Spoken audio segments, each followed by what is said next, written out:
Evening, folks. Hello, hello. So something a little different. The Summer Games Fest. I didn't even sorry, Game Fest. I should probably change the title. Look at that, fake gamer, not even knowing the name of what he's watching. I thought there was a pre-show starting at 2:45, so it's kind of awkward now, sitting here, just waiting for it. But whatever. We'll survive, I'm sure. But let's go have a look up what's actually in this. I have no idea what they've actually got planned for this.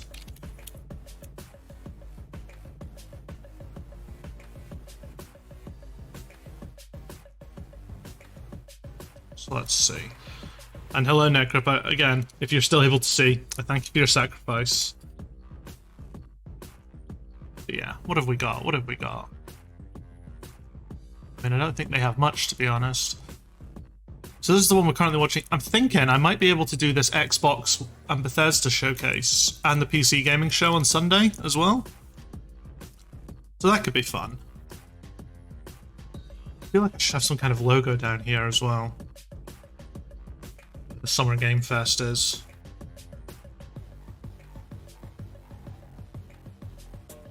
Ew, no. What about that? The same fucking thing.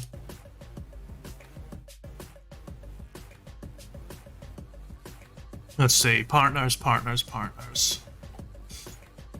Now, I think one thing that has been sort of, well, I don't know if it's been confirmed, but I got sent some info regarding a Last of Us Part 2. Last of Us Part 2 leak. Not Last of Us Part 2. Last of Us Remake leak. With a trailer. So if it's not shown at the Summer Game Fest, we'll have a wee watch of that as well. Let's see. Partners. 2K, Activision, Usual Suspects, Atlas, Bandai Namco. I suppose it would be Sony rather than Bandai Namco for Bloodborne, but Sony's here as well. My theory is we'll see Sony announce God of War 2018 remake. You know what? I'm about to say that wouldn't happen, but then, you know, anything's possible. The Last of Us Part 1 got a fucking remake. A remake with some very, very good fucking box art, I'll say. I haven't watched the trailer, but I have been privy to the box. Well, I did allow myself to watch the little box art, so well, let me find it. Let me find the image.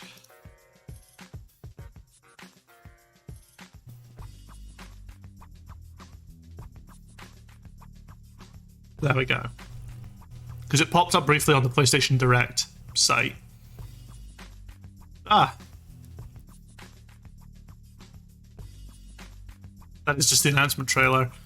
Out on September 2nd for PS5, coming to PC later on.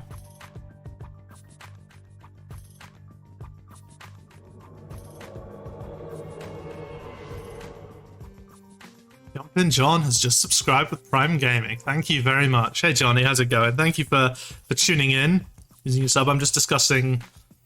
Because I thought there was a pre-show, I'm sure I read somewhere there was a pre-show, I'm kind of just filling dead air for the next 10 minutes. I hope you're doing good, though.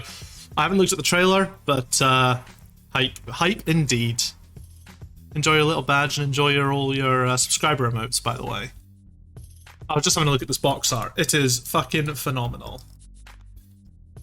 Like, the original... What was the original Last of Us box art like? Let me get that up. I mean, I do remember. It was like, yeah. It was this. This is better. This is cooler. This is good. This is amazing. The all behind Alien, Waterfield, Boston, yeah. Of course you know exactly which moment. Didn't know there is a trailer. So... Alright, we've got 6 minutes, 27 seconds. Original is way better. No, I like this. It's a bit... It's understated. I like that about it.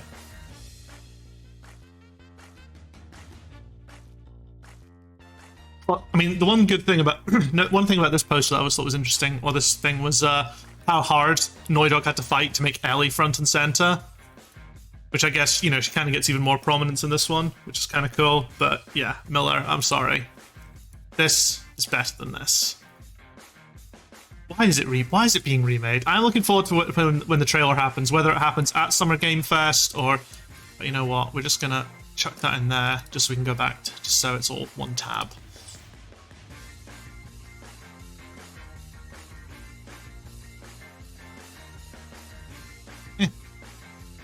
So I can't remember what the general leaks are. I think there's something God of War related. I mean, even if that wasn't leaked, that's almost certainly going to happen. There's something God of War happening, whether it's like a release date or another trailer or. Oh yeah. Also, chat. How is the volume level for this, like compared to my speaking volume? Because I do want to make sure we get that right. Soon, indeed, Wizzy. Indeed, soon. But yeah, let me know how my volume settings are. Because I obviously want you guys to be able to hear everything that's in the trailer, but I also want to be able to speak over it. Force you to hear what I'm saying. And another subscription, 2 subs in one night? What is happening? Thank you, Izzy, for 14 months now. Holy shit. With that lovely, I think it's Topaz or Amber sub badge for the 1 year. I reckon overdosed by Kojima. Yeah, I did. I'm sure I saw some stuff floating around that I think turned their stream up. Looks great either way. And Ari's come in with a little offering of 1 bitty, so thank you, Ari. God, all the... Oh shit, a hype train is close, that's why. I don't think... Have I had a hype train before? I don't know. Well, chat, now's your chance. Jump in with this. You don't have to. I'm getting new alert animations done, by the way. My streamer friend Tori is making some for me, so they'll be updated. I'm kind of moving away from making like all the branding sort of Bloodborne-y, and it's just going to be more sort of focused on my stream brand. Turn that stream up just a tad. I mean, looking at the volume mixer, that looks like it's just about hitting the yellow. Not quite at the yellow, actually. I want it to just about reach the yellow. There we go. Because I just about reached the red, and the stream's just about reaching the yellow. I think I've just got my headphones up too high. So what else? So, yeah, Kojima's new game. We're going to get either Bloodborne 2 or Bloodborne PC, obviously. You know. Silk Song trailer. Been blindsided, completely forgot it was E3 time of the year. Yeah, I've been blindsided as well, and I completely didn't even think this was on. But you know what? Doing something different. Obviously, this stream's a bit of an exception because I came begging everyone to come watch it in my Discord channels, or begging more so than usual, to get stream numbers up. But I'm kind of thinking that I might move away from doing the same game each stream. So I'll continue streaming Tuesday night, Thursday night, and Sunday night, but I might split things up, and Thursday be much more chill, like World of Warcraft or something, because I can just sort of sit, chill, farm in World of Warcraft, chat, talk about stuff, and World of Warcraft is like endless discussion. I don't need to be sort of on playing Souls-likes the whole time. That's my thought process anyway. I mean, to be fair, it's easier to be on, it's easier to be like on if there's chat to respond to, but if it's just me sort of playing through a game and concentrating, especially on a game I haven't played, I feel like I can quite easily forget to speak to chat. So with WoW, I can at least kind of just comment away as I'm going, either complaining about WoW or whatever. But as I was also saying earlier, the schedule. This would coincide with my Sunday stream, so as a special, I might do this on. I might replace my Sunday stream with the Xbox, Bethesda, and PC gaming show as well, because like that, there'll be a pretty good offering from there, I reckon. I wonder if we'll get to see. I do wonder actually if we'll get to see the Forza Horizon 5 DLC at the Xbox One, because my friend who works on it has been very tight-lipped about when it's happening, so I'll be interested to know. It feels like roughly this would be when they'd at least announce the DLC, so I reckon there will be one coming. That would be my educated guess using my very limited developer insights, because I actually have no idea what the schedules are for FH5. It's all about Starfield. Oh yeah, Starfield. We'll hopefully get to see something, won't we? But we know Elder Scrolls 6 because they said that was ages away. They basically just announced Elder Scrolls 6 to kind of deflect away from how bad Fallout 76 was going to be. Which, on that note, actually, if anyone hasn't read it, Fallout 76 Kotaku. I wish I could spell. I don't want the article about how it's good. Here. Well, some little reading. Literally just finished reading the article. Yeah, this article is fucking mental, by the way. Just going into like all the, just basically a full sort of, you know, typical standard Kotaku expose, basically. Talking about the inhumane conditions the Fallout 76 team were working under, and I'm not just talking about having to work on Fallout 76 in the first place. I reckon the best of it with the Netflix one, it'll be some shitty Stranger Things mobile game and nothing else. I don't know. Netflix has continued to underwhelm year on year, so maybe they're due a surprise resurgence. Right, here we go.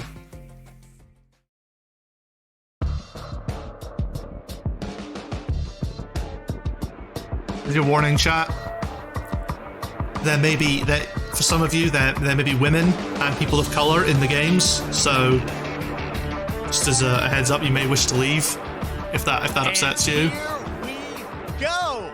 Hello, everybody. I'm Jeff Keighley, and this is Summer Game Fest, a live showcase of what's next. Why is he standing in the Windows XP background? Video games. We are live here in Los Angeles, so whether you're streaming from home or watching inside an I'll turn it up because Jeff Keighley's very quiet. Welcome to our showcase event.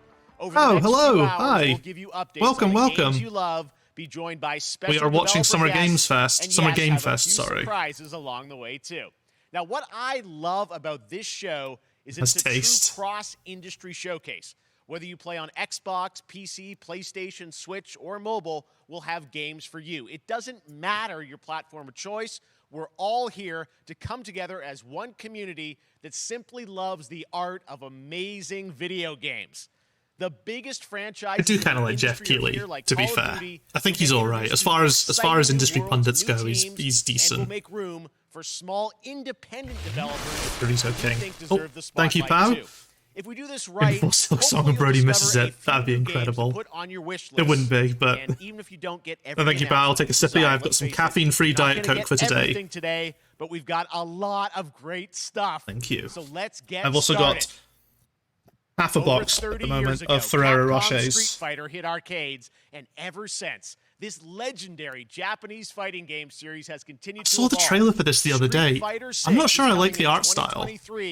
And right now, we're excited to officially confirm a character coming to the game and show you the exclusive first gameplay footage.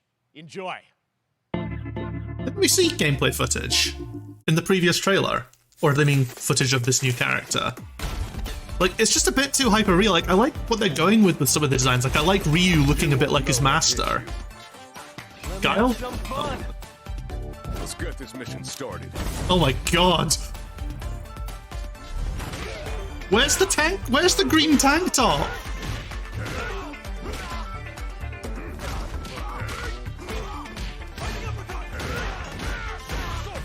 Guile always reminds me of, what is it, like, there's bits of this that I like some of the designs, there's bits of the character design, like, I kind of like how Ryu's become this big bulky fucker, but I'm not a big fan of how they tried to make the art style just a bit more realistic, although this stuff's kind of cool. Yes.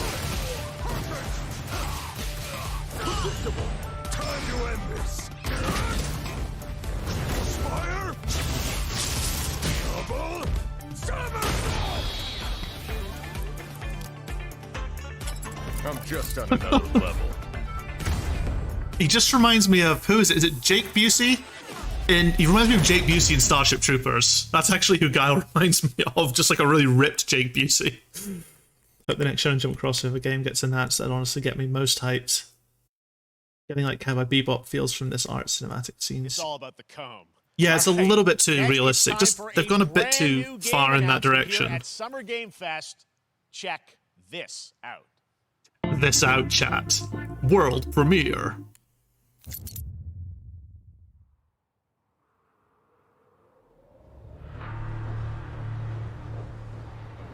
Antilus. It's just their name. What is this? Sergeant Leo Alvarez of the CM Lethem Class 1. Our mission was to enter the Tantalus base, locate the ComSat relay, and bring it back online. We found the relay.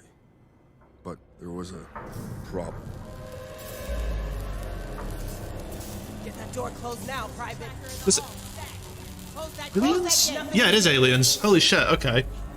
Ray didn't make it. At least it's in one piece.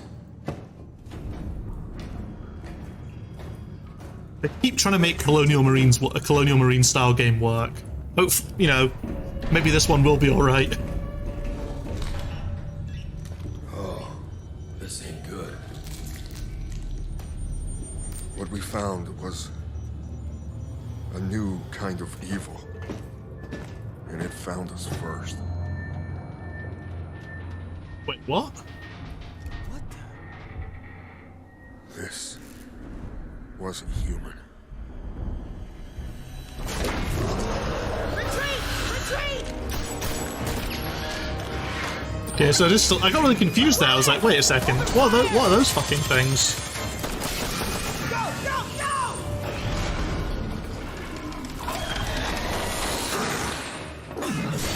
Alvarez! Through that door!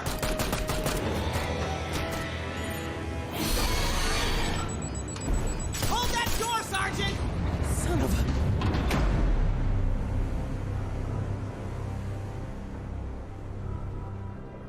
I don't know what I saw in there.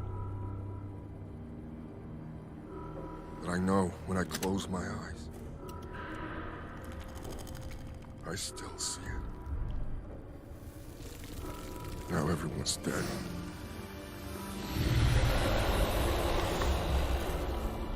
And someone needs to know. Is it Alien Amphetamine or something? I don't know. Those look like fucking aliens. Oh, they're literally just calling it. Oh, okay, Dark Descent. Interesting.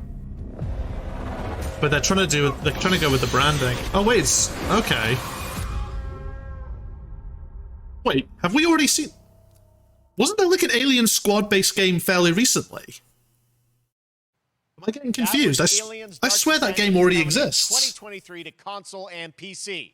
Next, 2 years ago at the Game Awards, we revealed the Callisto Protocol from the creative forces behind. Name is 0% chance of an Alien game that isn't bad. I stand by it once again. Show you the first raw gameplay alongside its creator Glenn Schofield. But first, here's the quote-unquote Schofield cut of the brand new trailer with a little more gore. Schofield cut. The 1 second of gameplay which killed all hype. Yeah, they did a really good fucking job there.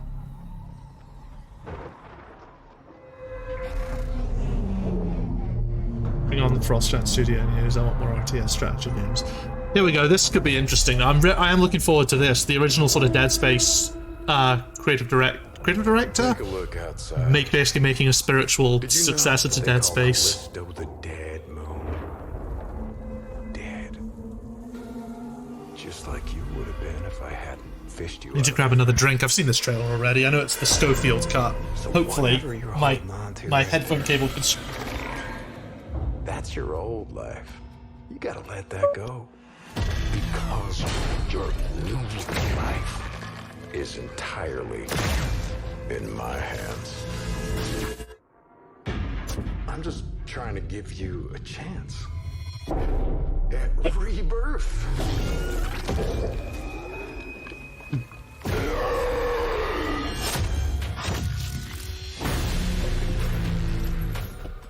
I'm back. I can just about reach.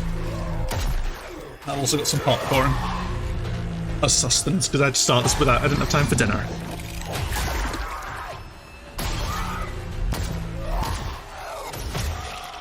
Like, it does look incredibly Dead Spacey, and I am here for that. I just love that last part.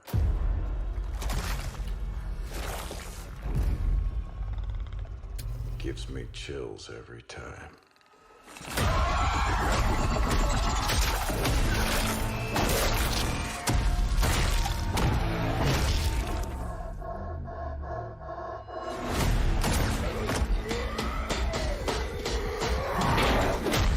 you think we'll get a celebrity shot to promote something? We need an EP staple to live on. Oh, I hope so. I really do hope so.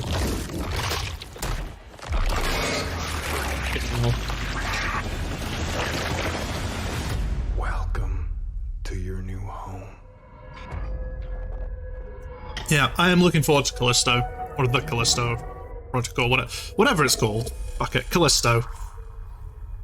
Oh, cool! Pre-orders. Get your day one and digital deluxe edition. Order fast. They'll only have like 10 million That's copies right. We know what you available. wanted to see. And joining me now, Glenn Schofield, Striking Distance. Glenn, first of all, congratulations. This game looks absolutely incredible. And I got to say, the fact that you have built this team, this studio, new IP, shipping this December, all in COVID, blows me away. So congratulations. Yeah, thanks, man. Thanks for having us. I really do appreciate it, Jeff. And, you know, for a second, just give me a second. You know, I want to thank you for all you've done for the game industry all these years, man. I think I've known you like 16, 17 years now. And Keighley has been doing this a long time. I think he first started covering games when he was like 19 or something. And I just wanted to thank you. I really do appreciate it. Thank you. It's not about me. It's about you guys. Yeah, I know. But I appreciate that. Thank you so much. And yeah, it's so fun to do these shows and to show this game. So people saw the trailer. I mean, hopefully, I'm so excited today the way they make this, I think the production costs are hopefully a lot lower. So they don't need to spend as much time doing gratuitous cameos and adverts. Yeah, we got a couple minutes of, like you said, like raw gameplay. It's 2 segments in the first half of the game. One is a med bay, another one is a power station, and you're going to see some new enemies, some brutality, some just about everything. We're showcasing a new weapon called the Grip. Okay. It's like a gravity gun, but it picks up the enemies and it shoves them into giant fans. It rips them apart. It's great. And then check out the nice ending we have, where we we usually live. It claims to be live. Character Jacob, and in a very unique way. And debatable. Just for a though. second, I want to thank the team, man. Like you said, through COVID, through everything else, the dedication, the hard work, you guys are amazing. Thank you very much. Oh, well, Glenn, I got to say, Doing everything they can to not mention Dead Space this right now. Like a world-class next-gen game. It's rare that teams are bringing something out like this year, and let's let the footage speak for itself. Glenn Schofield, Striking Distance. Here it is, the first gameplay of the Callisto Protocol.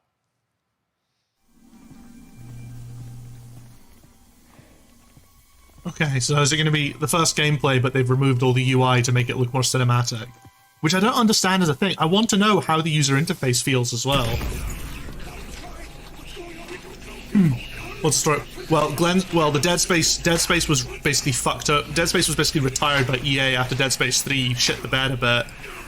And then eventually I think they just closed the studio completely, and Glenn Schofield went off and formed his own. That is true, actually, to be fair. That is true. If they're going for that, Namus, I wasn't even clocking that. Yeah, if that is true, then yeah, fair enough. Bring it back. Stick with it. It's just, it is like I think, yeah, you're right. I just think it is a common problem that a lot of these trailers will try and hide all the UI and try and pretend there isn't any. I guess with this, at least, all the UI is there. All the UI that you need is actually there on screen. They were sticking with diegetic UI. Yeah, I just totally spaced, to be honest. I think it's just because I'm too cynical. That's what it is. But that was something that I fucking loved about the original Dead Space. The fact that all the UI was diegetic and in-world. It was so good. Kind of similar to that Left 4 Dead Space. So yeah, basically. So Glenn Schofield was like the creative director, I think, of Dead Space.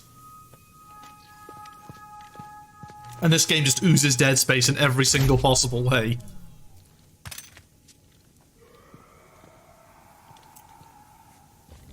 Looks very nice. Oh. This is when you get your cool suit of armor that looks... To be fair, it looks a bit more soldiery than Isaac's in Dead Space. Oh nice, already got some Callisto credits worth $3.99 in the special season bundle. Yeah, I know. Fantastic. This guy's ahead of the game. I bet if you have the season pass, you get double those credits. No way, that's way too generous. 1.2 times the credits.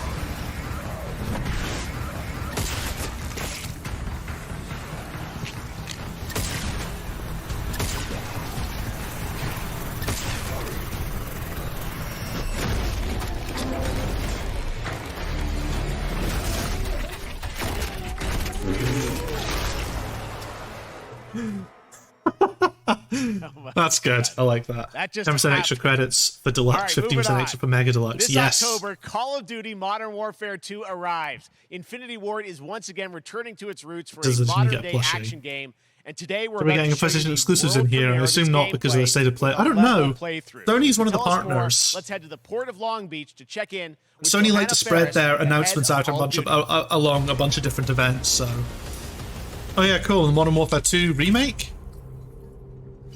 Hi everyone. In 2019, Modern Warfare changed everything. And on October 28th, we usher in a new era of Call of Duty with the launch of Modern Warfare 2. We are back, we are bigger, and we are bringing the entire team. Price, Gaz, Soap, Alejandro, and of course, Ghost. We needed a stage big enough to debut Call of Duty. You can play WoW or something during the COD section if you want. Inspired by the world I'm still gonna watch it. I'm interested to see what they're doing. I wonder if I wonder how No Russian's gonna play out in this one. Is Modern Warfare 2.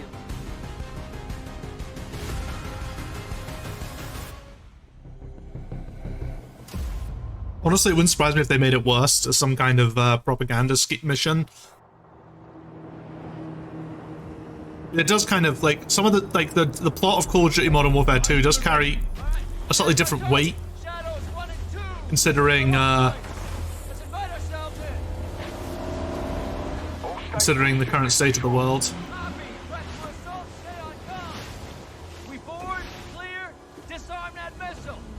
I can't even remember which part. When did this happen?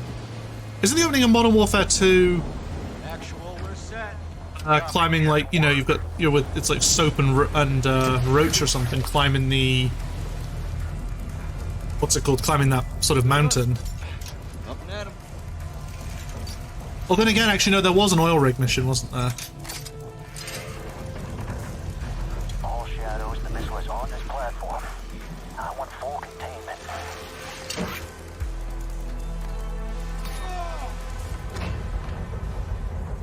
Got 3 AQ internal. 2-1, making entry.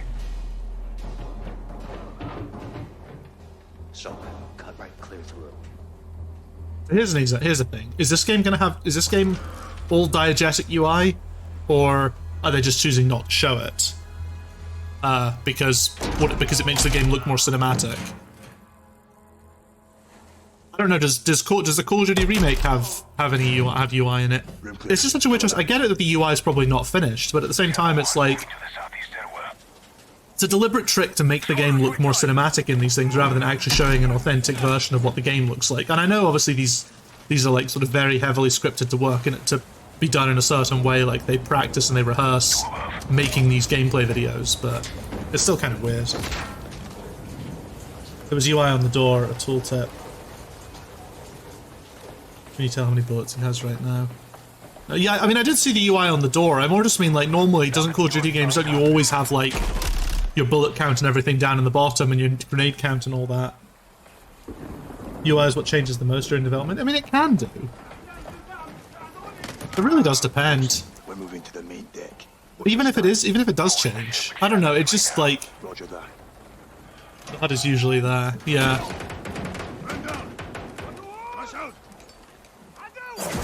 Why is the guy not wearing a helmet? We need to move fast. All Shadows, force out. I want eyes on that container now. 2 copies, moving. Yeah, it's really not. Only pretty UI heavy, big compass map being a big part, yeah. Pretty basic fake demo with no HUD. Yeah, and that's the entire point, because yeah, they've clearly got some UI popping up there, but they're trying to hide the majority of it. And even if it does change, I think... They're gonna launch that missile! It's first stage, there's still time! All Shadows, missile is on the helipad! 2-1, we're moving to secure, cover us! 2 copies all! Launching an ICBM from an oil rig. Interesting.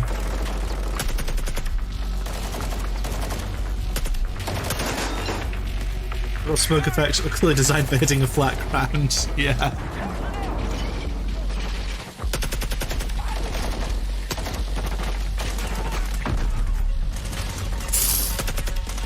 Oh, shoot the red barrel and it blows up. That's how real life works.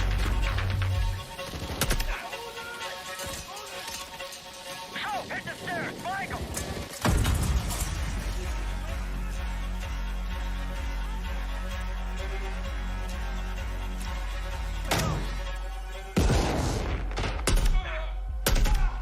Clear.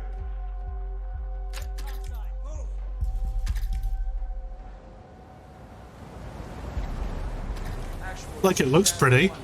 Well, pretty is maybe the wrong word. Roger that. It looks like a lot of work went into making it. I can guarantee that in like 5 years this game won't look that good. Where are the controls? We'll be generous and say 8 years. On that damn ship. Actual, we got a problem. Missile is armed. Controls are somewhere on the ship. You have your orders, son. Stop that launch.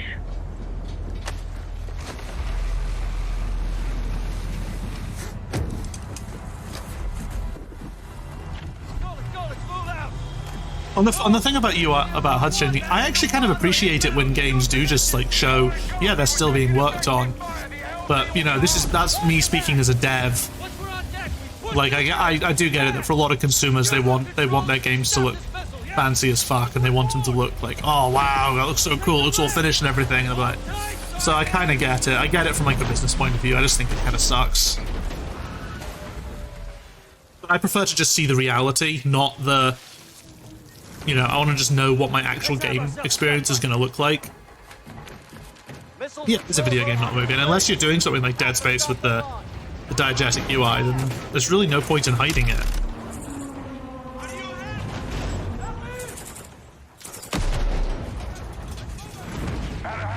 This stuff's kind of cool, just like all the boat tipping and all the physics of it. It's novel, it's kind of cool, I like it.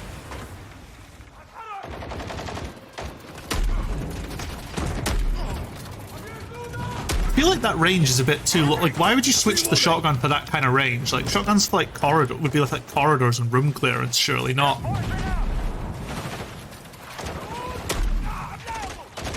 But then again, it's just to show off the weapons. One thing that'd be interesting to see actually is how they with like they're clearly putting a lot of impact into that weapon.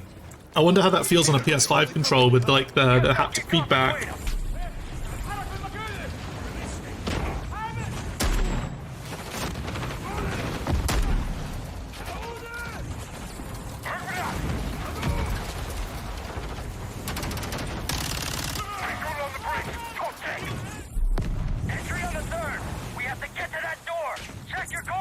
It doesn't feel that intense though. Like, there's clearly a lot of guys here, but the firepower doesn't feel that intense, which is a bit weird. I think the shooter presentation, shooter percentage of the presentation will be my guess 70%. Hard to tell. I guess it depends what you like. Would you consider, for example, Callisto Protocol a shooter? There's shooting in it, but is it like a shooter? I guess is the. It's going to be very high though. It's like the most popular thing. It's going to be like shooters, and we'll probably get a lot of battle royale crap. All right, stand back. This is Shadow 1 going explosive on bridge entry. 3, 2, 1, execute.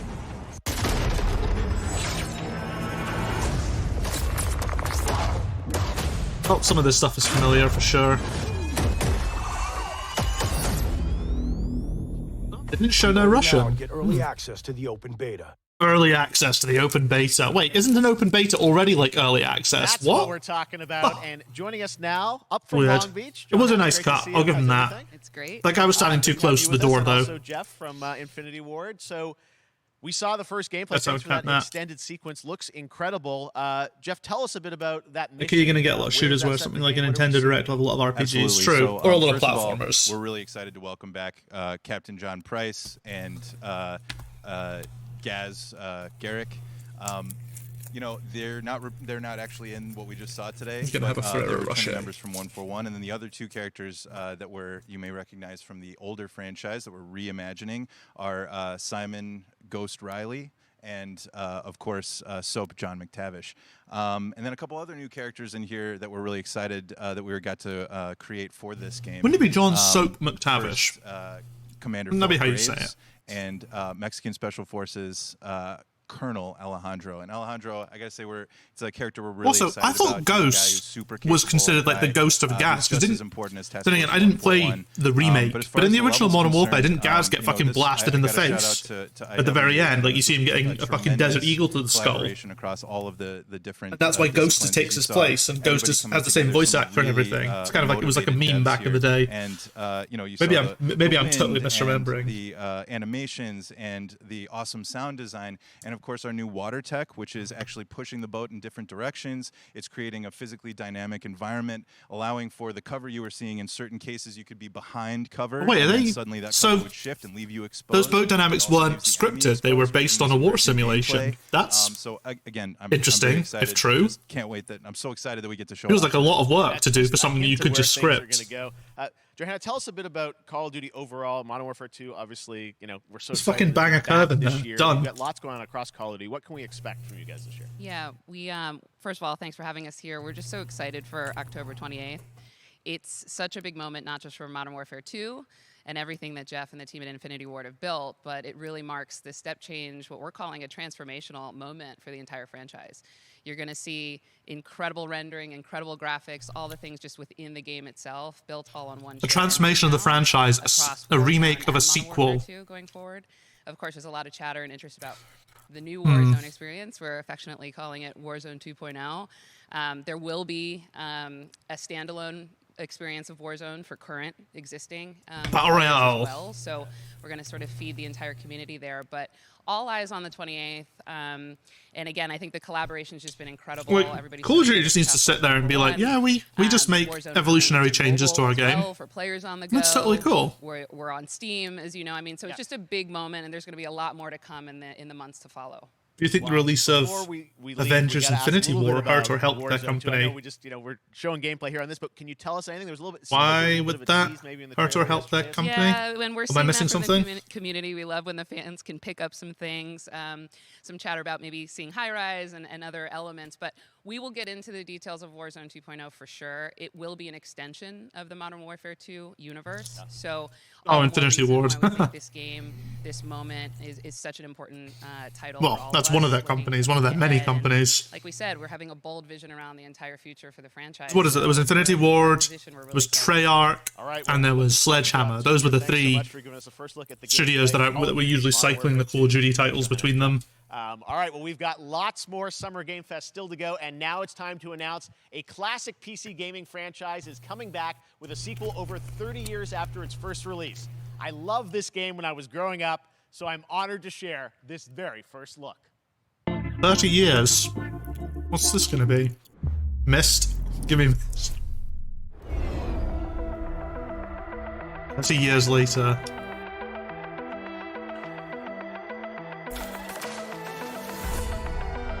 Return of iconic franchise. I don't recognize this. New flashback.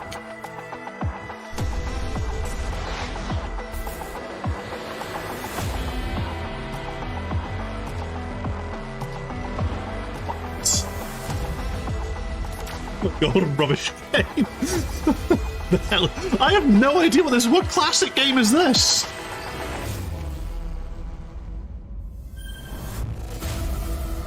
Oh, right, you were saying... I've never heard of Flashback. What the fuck is Flashback? Cool, I guess. If you're a Flashback fan, I guess that's good, good for you. We announced Witchfire at the Game Awards. Almost 5 years later, I am so excited that the team at the Astronauts in Poland has put together an in-depth look at the gameplay of this dark fantasy. I'm stuck on the first level because I couldn't find the which will enter early access soon. I am so excited to play this, and I bet you will be too after you see this.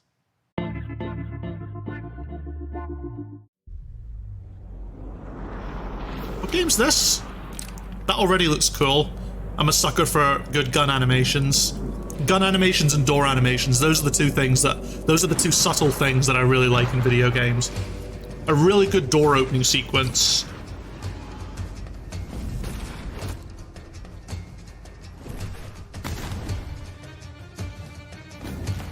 It looks maybe a little too sci-fi for my liking. I feel like it should have more of a kick to it, but then I don't know. It looks pretty cool. I don't remember this being at the Game Awards, but 5 years ago, that's a long time to remember. More like Borderlands kind of thing. Yeah.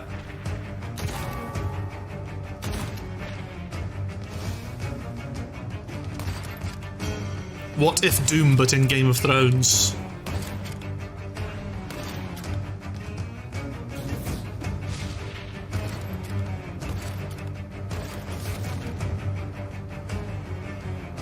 This is Doom and Elden Ring. Oh, yeah, pretty much. Yeah, I said Doom and Game of Thrones, you said Doom and Elden Ring. I got sweat. I don't know. I think it's a little more grim than the Elden Ring color palette.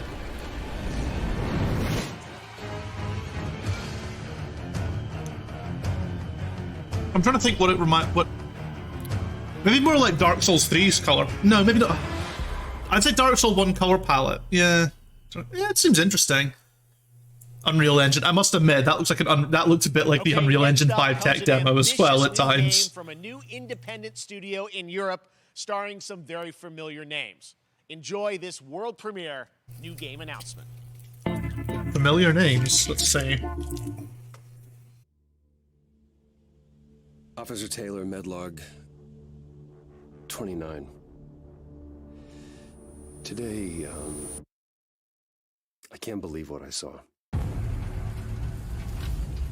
Officer Taylor, Medlog, did he say? Solace, everything okay in there?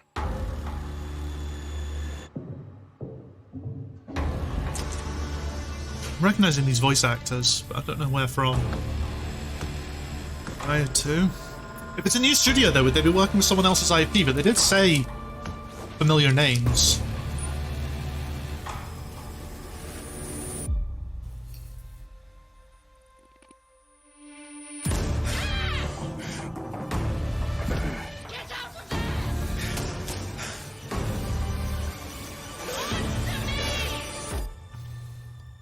Something's going on here. And I need to find out what it is. Roger Clark, Julia Brand, Troy Baker, Fort Solace. Okay. That's something brand new, and look who it is. Troy and Roger in person. Guys, this is so fun, the fact that you're working on a game together. What a cool team up. Welcome to the show. Good to be here. I gotta ask you guys, are they funding it or who are your something? characters in this game? Well, I get to play a character named Wyatt Taylor, who's a medical officer who's stationed at this base, Fort Solace. And really Roger Clark and epicenter of this mystery that we'll discover and uncover as we go through the game. And of course, my character will be at times in opposition with Roger's character. The battle we've been waiting to see. Every once in a yeah. Oh, man.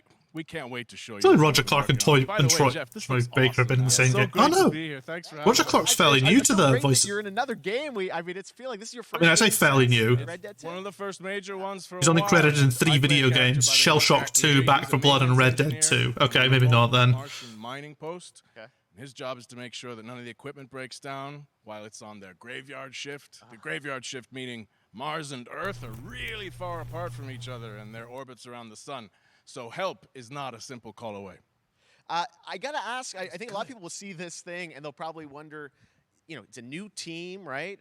Independent studio in Europe that's making this, but with huge production values. I'm curious, how did you guys get attached to this? Tell us a bit about the background. I will say that 2020 to me was the most impactful year for games. It was the first, obviously we had this unprecedented event with the pandemic and that forced the way that we looked at everything as a society, but also the way this industry functioned.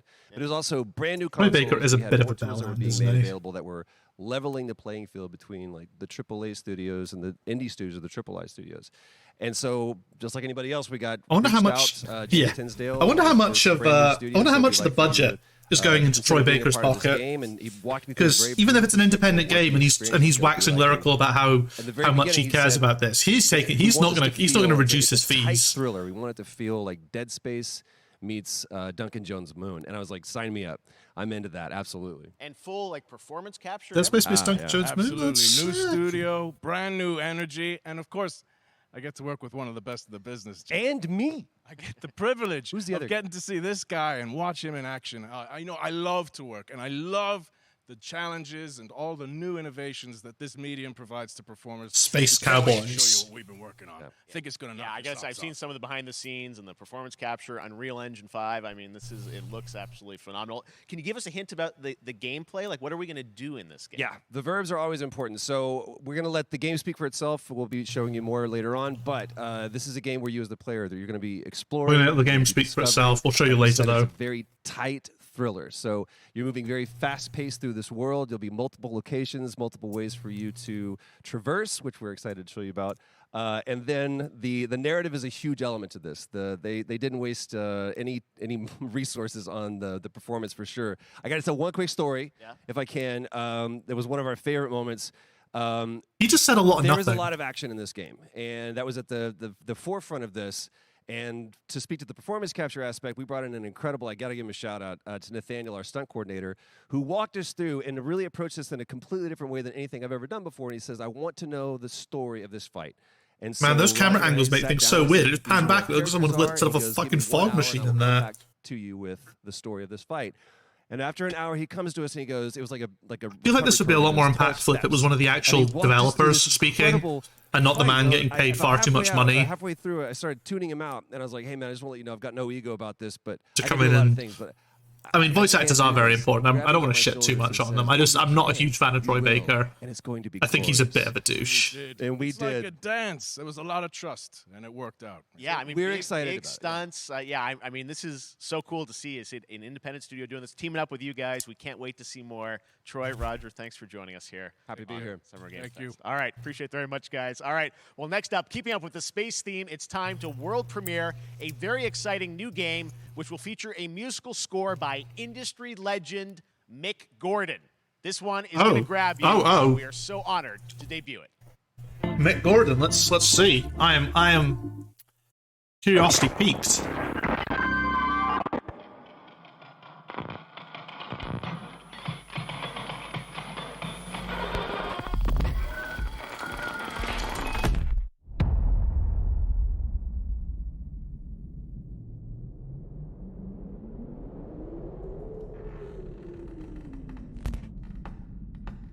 It really is like the year of Dead Space, isn't it?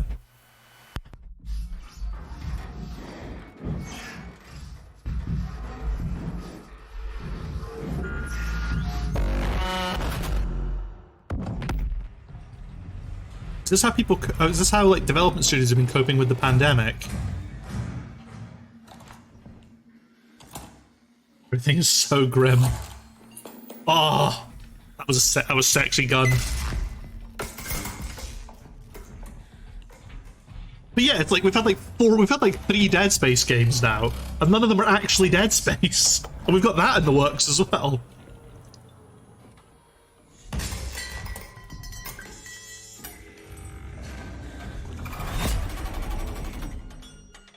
Fucking hell, it's Five Nights at Freddy's. Rooty.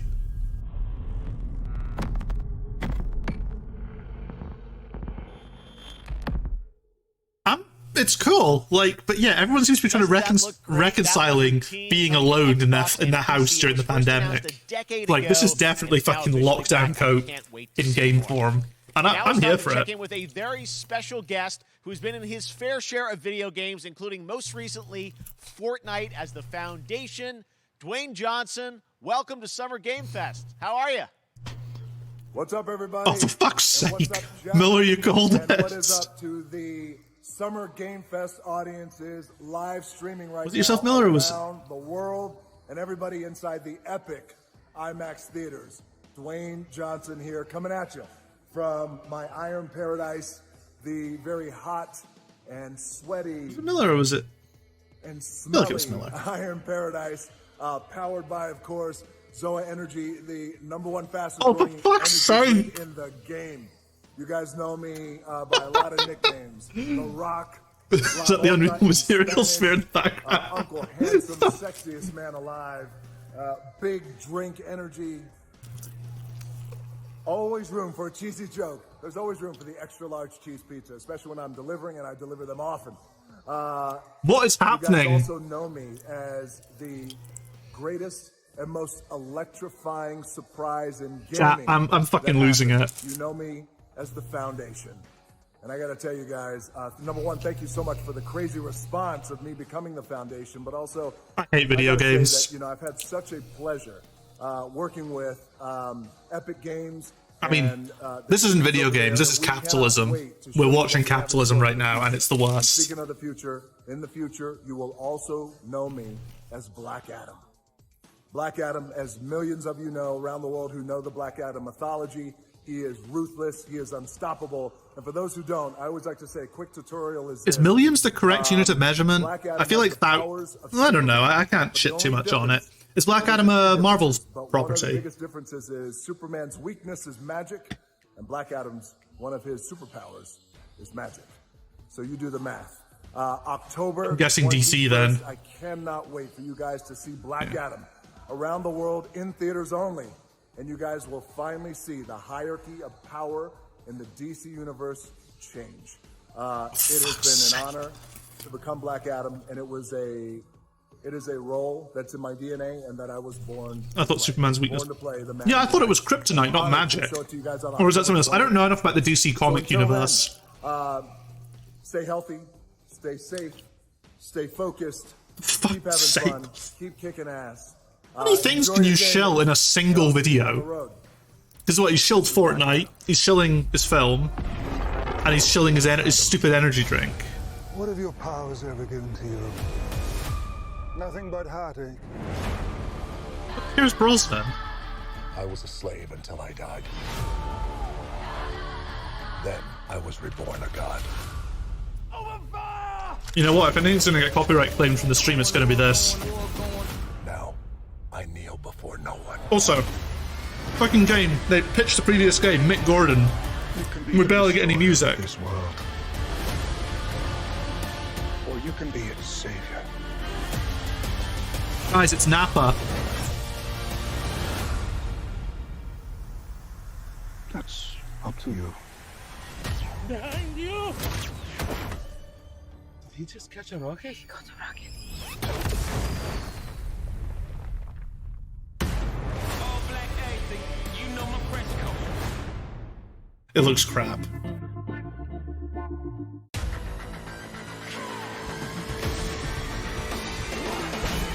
New.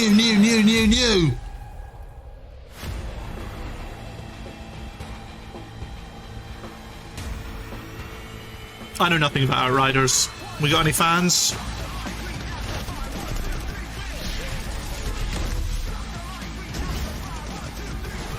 It looks unfortunately generic. I'm kind of confused about what it's trying to... I don't get it. The aesthetics, to me, are a bit all over the place. Maybe I'm being harsh. Maybe I'm being too harsh on games now.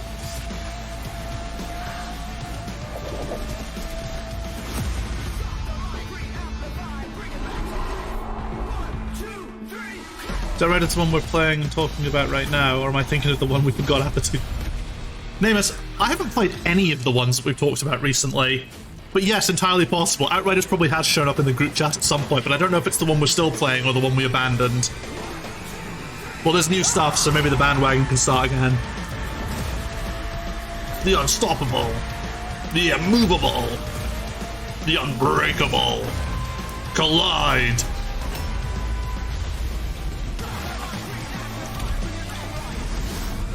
Brace for impact! I think it survived long enough for me to even stop. Honestly, some of the bandwagons are gone. Like, I'm not even bothering with Diablo Immortal now. That's going to be gone soon. Plus, also, I know I'd be inclined to spend money, and I really don't want to. It's easier for me to just not install it. Ooh, a Nintendo Switch game. Coming soon.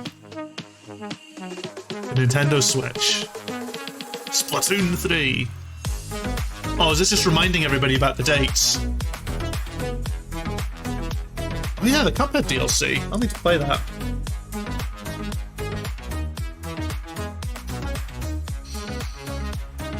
Wow, were those like impact frames, or was that just the frame rate dropping?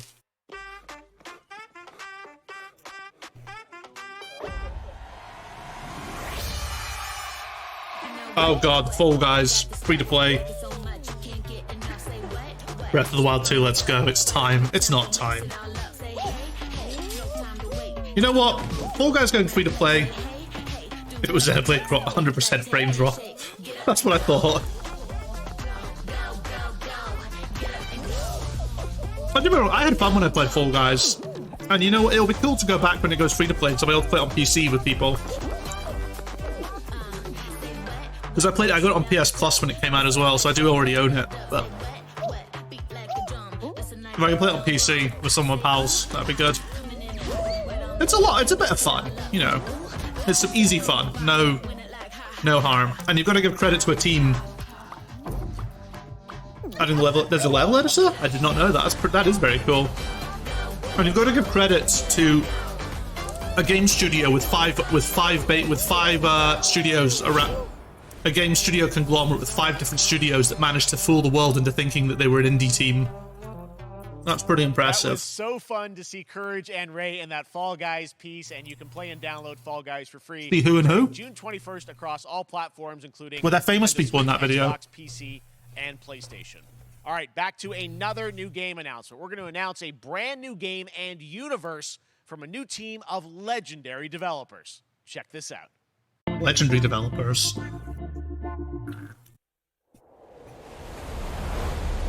Frost Giant. Oh. See, this is you were asking about this, weren't you? Who's Frost Giant again? Which developers?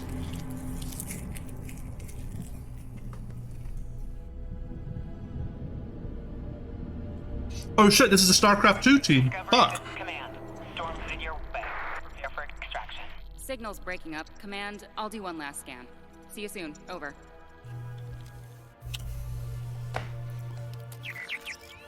Okay, hurry.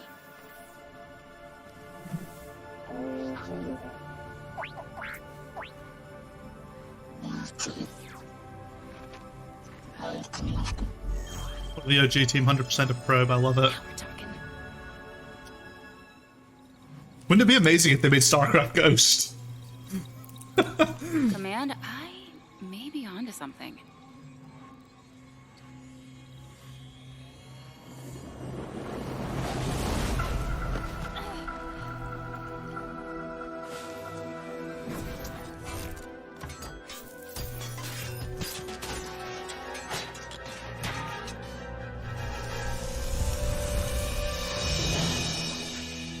I have it, Command. Even the damn sound effects of StarCraft 2. Mission accomplished.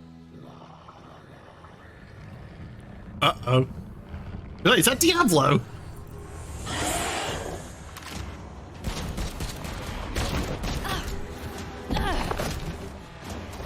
I think that enemy's in Hellgate London, actually. With Space Diablo.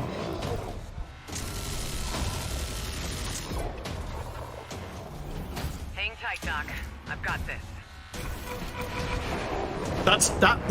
This has got big Blizzard energy written all over it. This is like unironically that can I copy your homework? Can I copy your homework? Sure, but just change it a little bit so that no one can tell.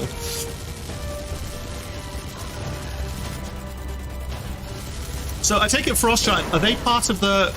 What's the name of that company that, what's his face? That Mike Morhaime started, the publishing company? Because if you look at all 3 of the studios that they're working with, all 3 of the studios are packed full of fucking Blizzard veterans. But I take it this isn't one of those studios. Glad you could make it. We gotta move. Now. There's a storm coming. We'll just see the Protoss Zerg and Terrans, yeah. And hell's coming with it. Stormgate. That's the fucking Heroes of the Storm icon. Register for the 2023 beta. PlayStormgate.com. What's the gameplay, though? Like, they showed us nothing. There you have it, Tim. Congratulations. Stormgate is real. We have a name and some details. So, first of all, congratulations. Maybe on we'll this see some announcement. gameplay We're so next, excited about actually. the return of RTS, brand new franchise. Oh, it is an RTS. What is a Stormgate, though? All right. So Holy shit, Frost Giant's website is crashing right now. During a Yeah, massive gateway showcase time might try and go onto it. Unleash the Infernal Host on Future Earth. Okay. What and sign-ups. We saw some hints of some. I mean, you know, you guys. It's real a great review. Everyone wants to know about races. You know, tell us about the sides in this RTS game. Yeah, we're unveiling our first 2 factions today, but there will be more. So the Human Resistance, and we saw an archaeologist from the Human Resistance in The Human Resistance, intro cinematic. so the Terrans. And then also the Infernal Hosts, who are these demon-like monsters who come from another world. I think one thing everyone wants The to know Burning is Legion. your background pedigree of the team. The Tauren and the Where do you want Zerg. to push the RTS genre? It's something we've all loved for decades, but you know, opportunity for a lot of innovation. This is our main bad guy, Sagittarius. Where you're going to go image-wise with the actual gameplay made in Unreal Engine, but any sense of what you want to do for the gameplay in this game? Absolutely. But the first thing I want to Just say saw the logo. is we Yeah, are that's the very Heroes of the Storm logo. True to what players already love about RTS. Where we're really trying to push the genre and be innovative. First off, approachability. For one thing, we're free to play, but no pay to win, no NFTs, nothing like that. Just to It's kind of sad that he has to clarify that. But we're also really trying to be a lot more social. So you'll be able to play the campaign cooperatively. We've got 3-player open-ended co-op, and we've even got 3 versus 3 for competitive multiplayer. But of course, we've also still got 1v1 competitive. And as a little surprise, I think we've got some first kind of work in progress images from the game, right? Oh, we get work in progress images, guys. Still, being worked on, but some shots of actual assets that we're building in Unreal Engine 5. Wait, those are... Oh, okay, that looks like an actual I love asset. it. 2023, you said, for the beta, so people can sign up now, get ready, and I'm just so thrilled that there is a brand new RTS franchise. We need to bring back 2D Exactly RTS. what we did, you know, at Blizzard and StarCraft. We're so excited about this team, Frost Giant. Oh, he brought up Blizzard. He brought up StarCraft. He didn't do it for Callisto and Dead Space, but they brought it up here. Frost Giant, Stormgate. Keep an eye out for it. Now it's time for another indie game announcement that I'm excited to share with you. Highwater. Check this one out. I'm loving this. This is great. This was a great idea. Highwater Pirate Radio, keeping you in the know with our flow. Alphaville authorities continue to deny false rumors that Alphaville elites are planning to evacuate to Mars. True or not, the one thing we can't deny is that the world ended on a sunny day.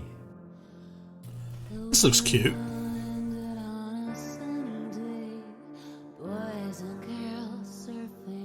Just a reminder that stylized art is always better.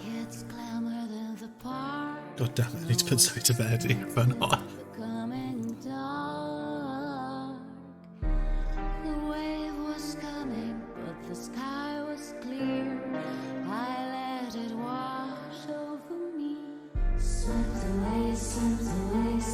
I just want to say this water looks better than Modern Warfare 2's water.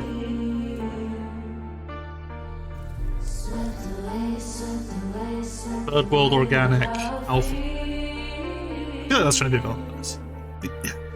Yeah, these designs are kind of cool.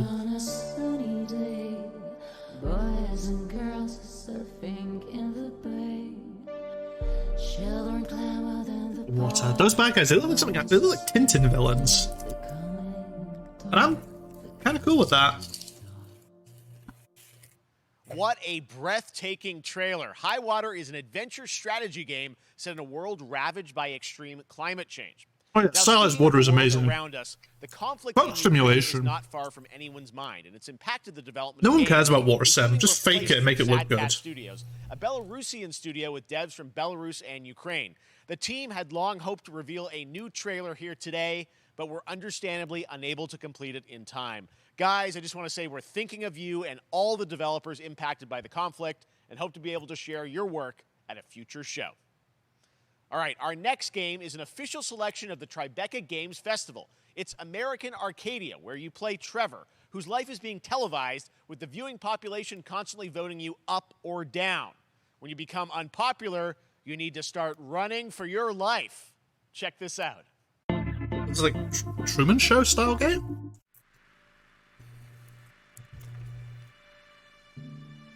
Picture a city where technology and science go hand in hand with fun and entertainment. The conflict, yeah. Very carefully chosen words My there. grandfather, Elijah Walton, had a dream to build the city of tomorrow. That dream is now a reality, and that city is Arcadia. Again, this looks very pretty as well. 43-square-mile metropolis, where each and every citizen enjoys a life of luxury and comfort. Broadcast live 24 hours a day, 7 days a week on every digital platform. American Arcadia. Control. Subject on the run on camera 4025. If this has got like a big sort of funny anti-capitalist narrative, I can dig that.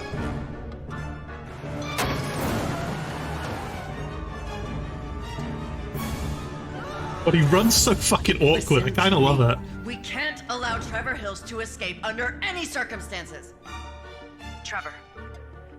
Trevor, can you hear me? Be careful and don't make a sound. Don't worry. I'm going to get you out of there. You know what? I kind of think it. Yeah, I dig it. I think it looks very good. Apparently, we've made it to the beach. Oh, for fuck's Next up sake. is a sequel we've all been anticipating for a long time. The thing that really throws me off is that Jeff doesn't appear to be casting a shadow on this beach. After many years of rumors, we finally get an update on this much anticipated sequel. Bloodborne 2.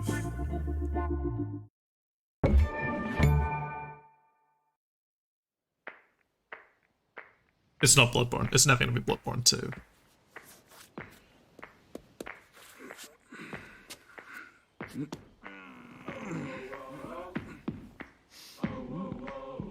Oh, is this, no, what is this?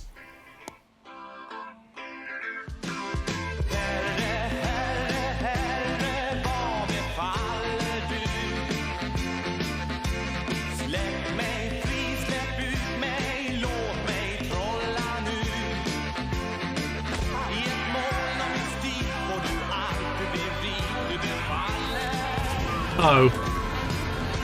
Really? Well, I thought it was gonna be. I thought it was like that. Gonna be that fucking. What is it? Dead? Is it Dead? Dead Island? Because didn't they have a trailer just like this years and years ago, and then no one was really sure what happened about it?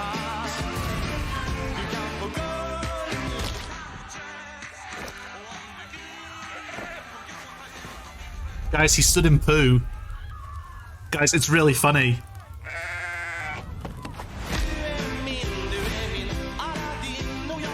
Wait, what?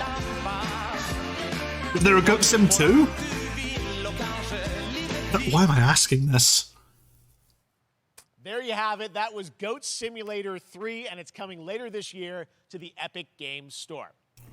Now, last year, Marvel and 2K announced Marvel's Midnight Suns, a tactical RPG I was wondering, from Firaxis Games, the studio behind XCOM and Civilization. Why does Wolverine look like Heroes that? of the Avengers and X-Men crossover with He looks so fucking weird. Why is he? Ghost Rider for a battle against Lilith. Why is he the mother clenching of his teeth demons. like that? Today, we've got to look at some new folks. His arm's so big. Fuck.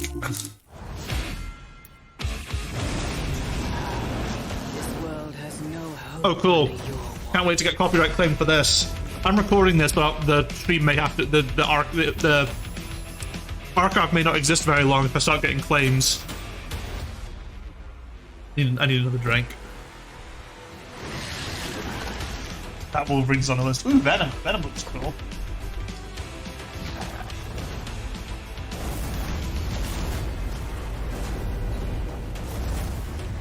Feels like I'm wearing nothing at all. I saw that. They have put a lot of effort into rendering his ass crack. Holy shit.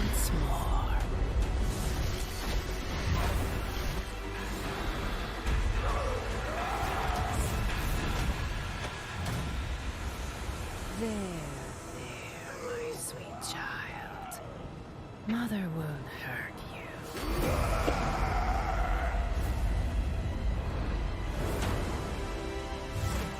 Teaks of Steel. Please have Morbius. I'm gonna need some backup. I mean, if it has Morbius, it'll be an 11 out of 10 game.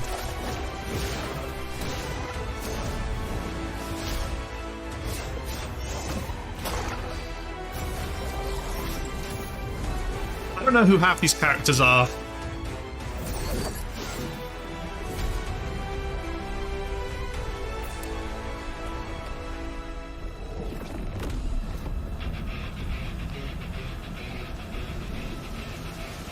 Like, honestly, I at first glance I thought that was Kerrigan from StarCraft.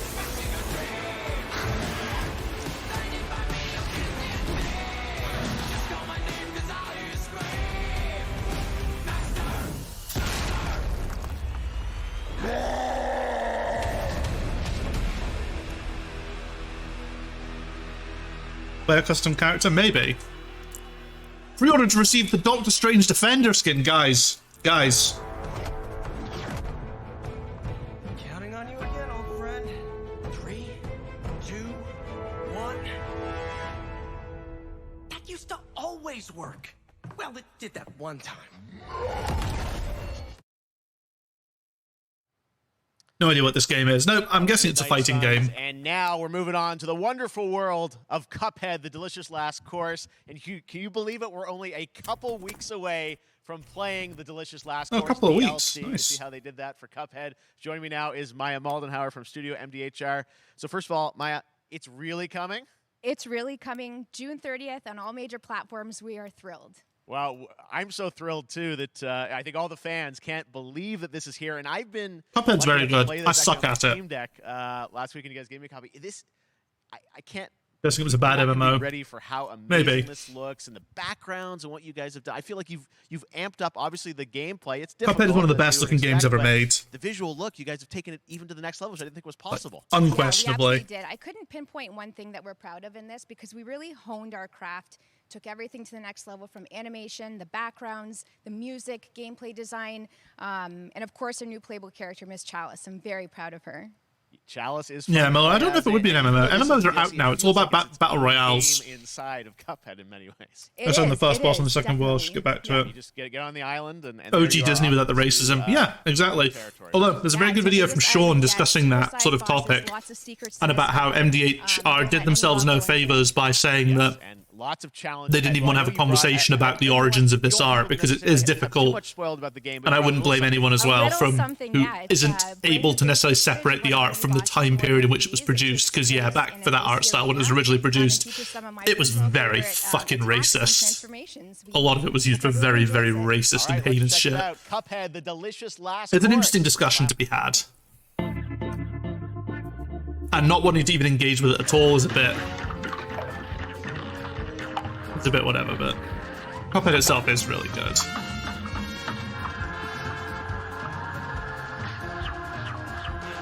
Oh wow, look at those, look at the Aurora Borealis in the background. Looks really nice.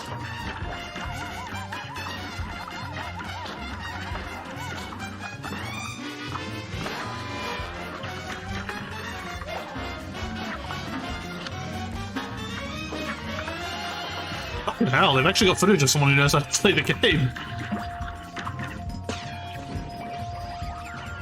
Oh, that's cool.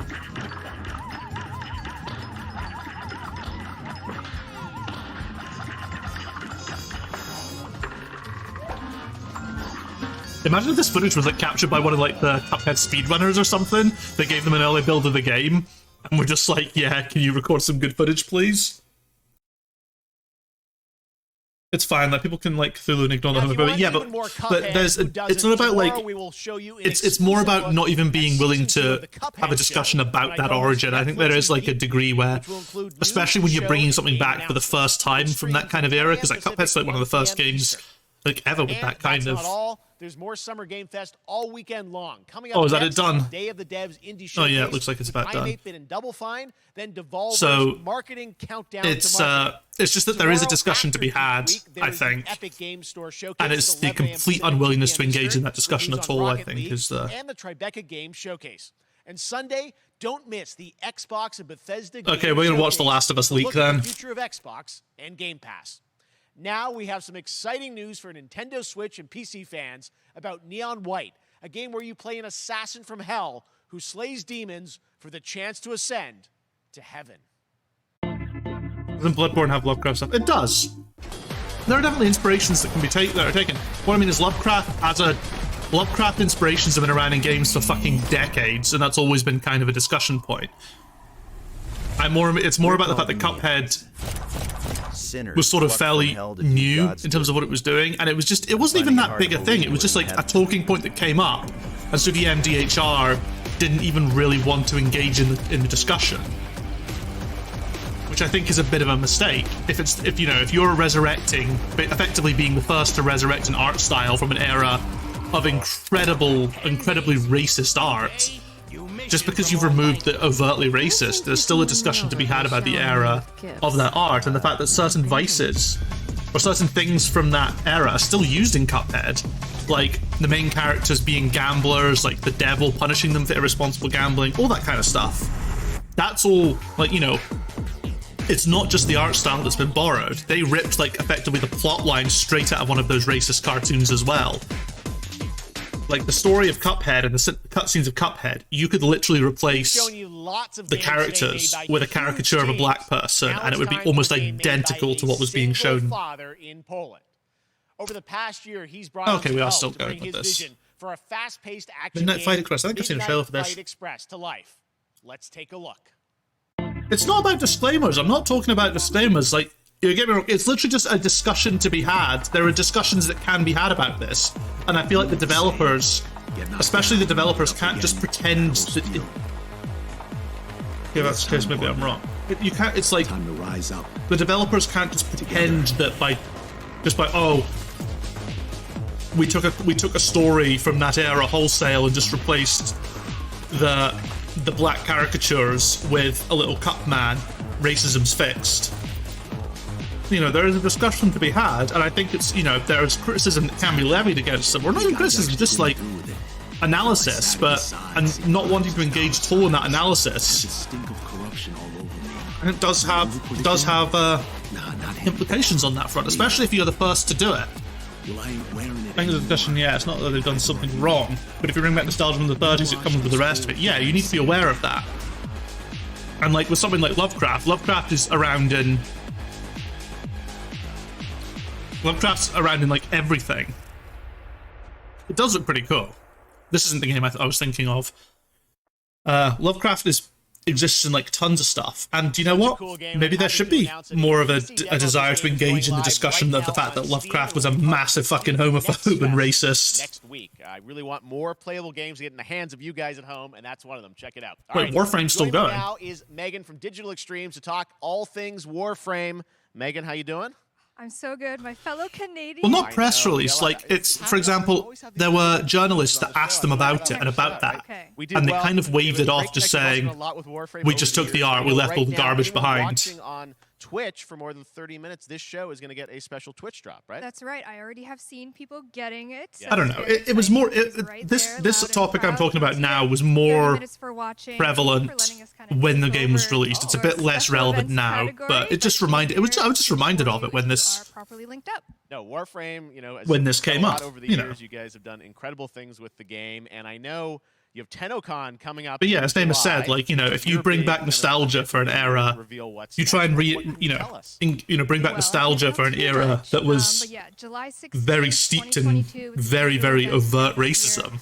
Today, actually, we just launched. You need to be aware of that and stuff. Some really cool cosmetics. Yeah, if it's interviews and stuff. Yeah, it was just like something that was just sort of happening around the time. Here is to, you know, kind of debut. We have our Tenno Live during TennoCon, which is our big reveal. And the thing is, it is just like a sort of a wider discussion of like how we approach media nowadays. Like, you know, like going through, like taking a story, for example, going through a story and removing, for example, all the times a character says the N-word doesn't mean you've removed the racism from a story necessarily. And it's just being aware of that kind of stuff. I know it's been a couple of years, but Deviri Paradox is going to be what Tenno Live is all about, and I'm so happy. The team worked really hard on the teaser you're about to see for it, and I'm just really proud and excited to show it. Awesome. Well, thanks so much for being here on Summer Game Fest. Let's take a look at that right now. You should watch the Sean video on it. The Sean video, it's called like Cuphead the Fake Outrage. It's very good. What was done is very educational. New dangers. Is this still Warframe? Yeah. Choices await us now. It's hard to tell. They're showing up Well, looks like an average generic protagonist with sort of fairly short hair and facial hair. Except the Warframe off and no one cares. For now, dream of who we were and of who we have become.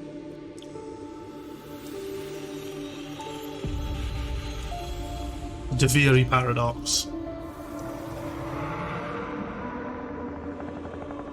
Oh wow, we don't get the holy fuck. Oh my god, watch on Twitch. Actually, to be fair, I think Warframe's always had quite heavy Twitch integration, hasn't it? Or Inhumans. The Stranger's Hood. Next, it's time for a new look at Honkai Star Rail, an upcoming open-world space RPG. Yeah, a lot of space today from Genshin Impact studio Hoyoverse across mobile and PC. This studio continues to deliver. Oh my god, have we got a gacha game in space now? An exotic realm players will be able to explore. What is it? Dave H's wallet on Suicide Watch.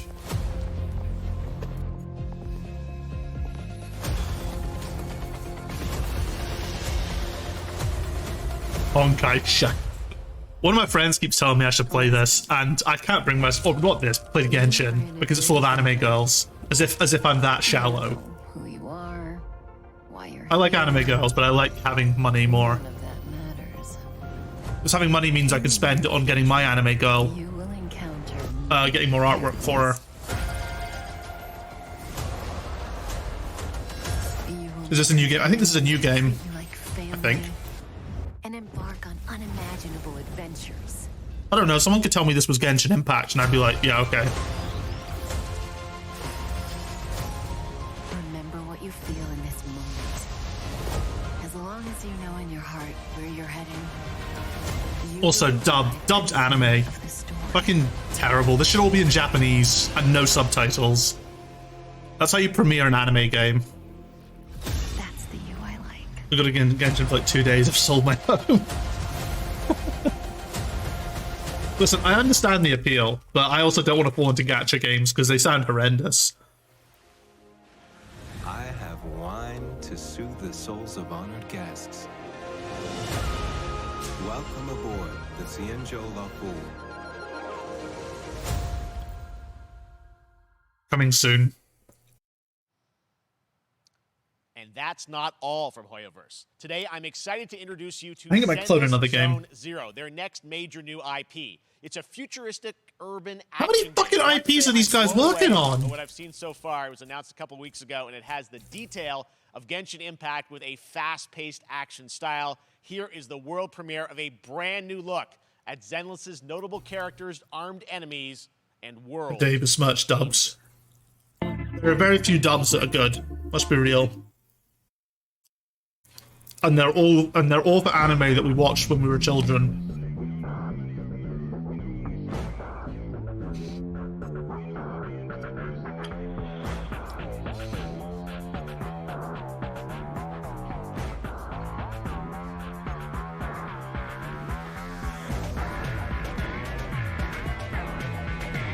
Defense Force. There we go.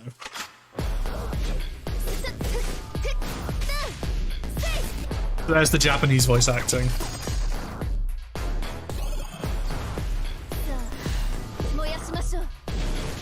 Song's a bit of a bop, though.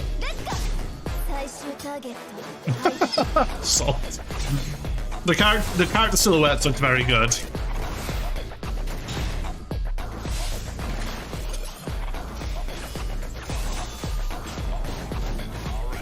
Oh my god. Oh no. That's a wolf man. Name us, who do we know? Who do we know who's gonna be getting that game? An anime wolf boy. That's a dangerous combination for our friend.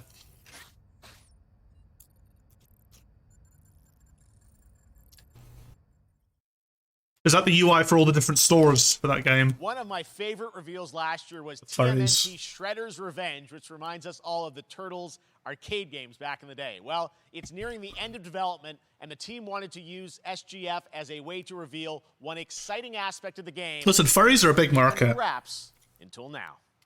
Absolute, like, you know, if you can take that shot, you should go for it. This game's, as in this one, TM. I mean, yeah, 2D sort of old arcadey stuff. Fucking hell, bring back the classics.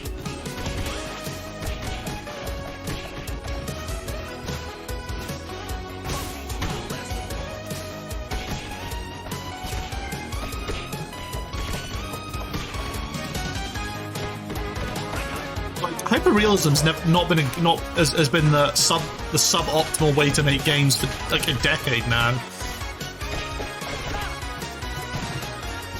Just, yeah, color. Color is where it's at. Not, you know.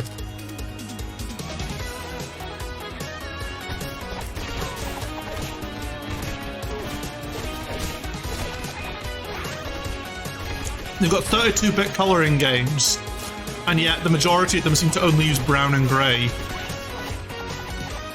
Some dark blue thrown in when it's nighttime.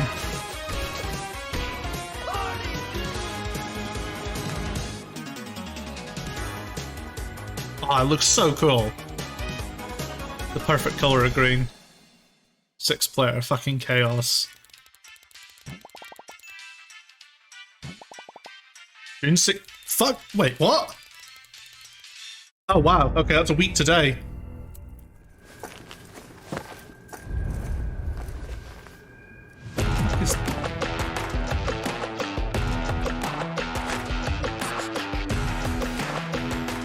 What is this?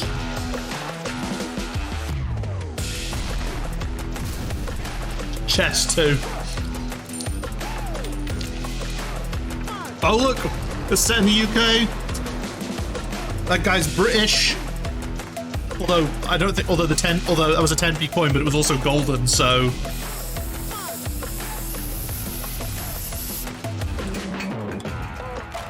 Guys, I think this might be a first-person shooter or a MOBA starring an eccentric group of wacky characters.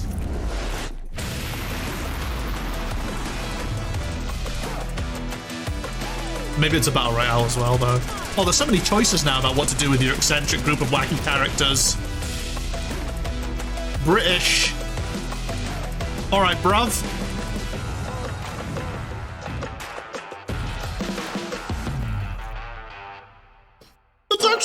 Is it actually fucking called Super People?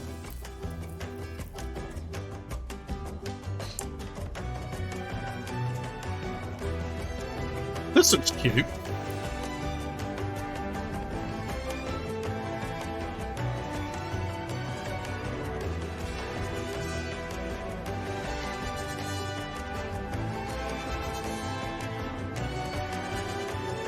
Humankind, cultures of Latin America. That's cool. Super People is a battle royale. Brilliant. What is with this fucking... We're getting, like, you know, no time, you know, no Jeff stepping in. Don't get me wrong. I'm glad to be. Rewrite. History.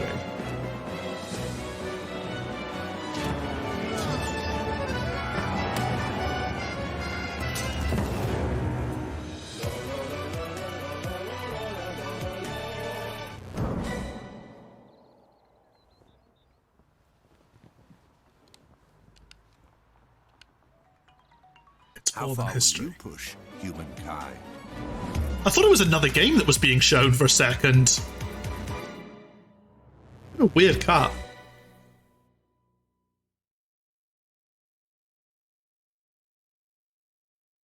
Wait, so Humankind isn't out yet? And they've announced DLC? Shape your civilization by combining a multitude of historical civilizations. Terrible things happen. Welcome back, NetCrypt. The modern era.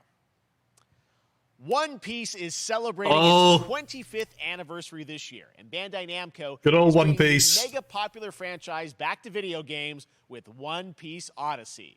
Monkey D. Luffy and his crew of pirates are off on their next adventure. This trailer reveals the setting a mysterious island where Luffy and his Straw Hat crew become marooned in this exciting upcoming JRPG. Wait, Monkey D. Luffy. The Straw Hat Pirates journeying along the Grand Line. Yeah, no. Is it Luffy? Like, what is it? Like, I've never actually watched the anime. I don't know how it's meant to be pronounced. Oh,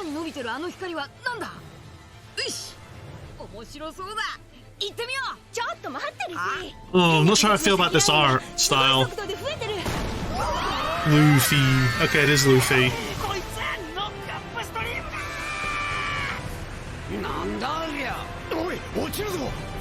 The ship looks really good. I'll give him that.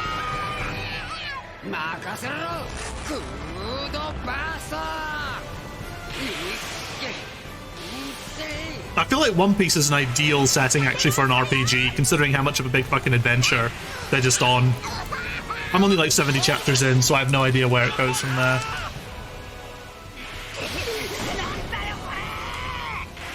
I recently got past, just recruited Usopp actually. Or Usopp, how do you pronounce it? I don't know.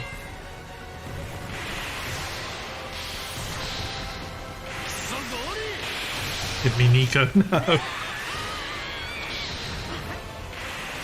Knock upstream, let's go.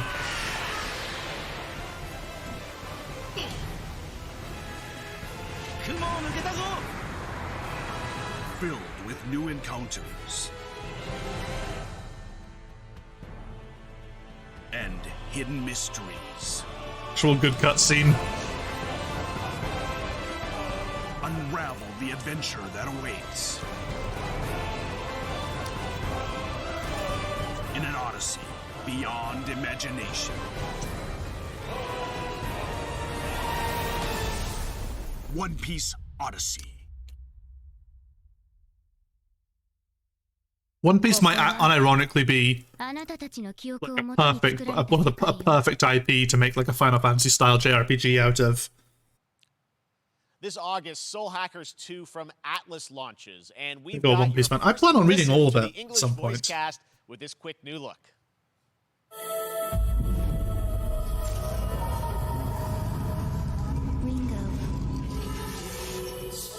Can GameStop using the Odyssey subtitle?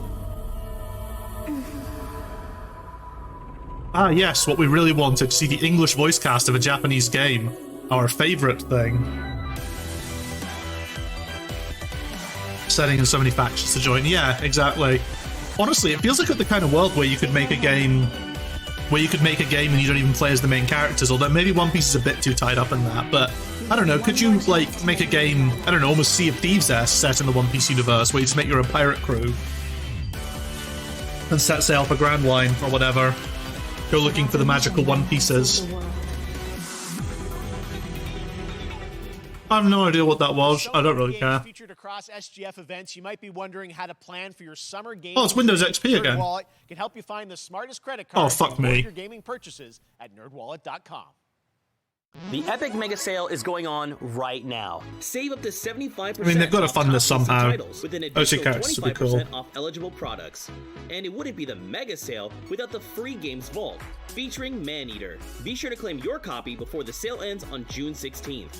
Tune into the Epic Games I like the Store concept Twitch of channel Maneater. for our summer I showcase don't know if on I've June played it. It 10th looks a bit at 2 p.m. jank, but I love that they made it. We're I think it's taking good a that look it at new exists. announcements and updates from PC titles heading to the store this year and beyond.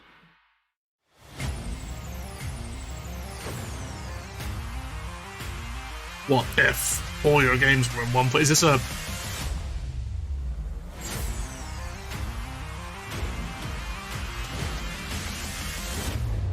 What is... You nuts? Oh, is it a TV advert? Yeah, okay.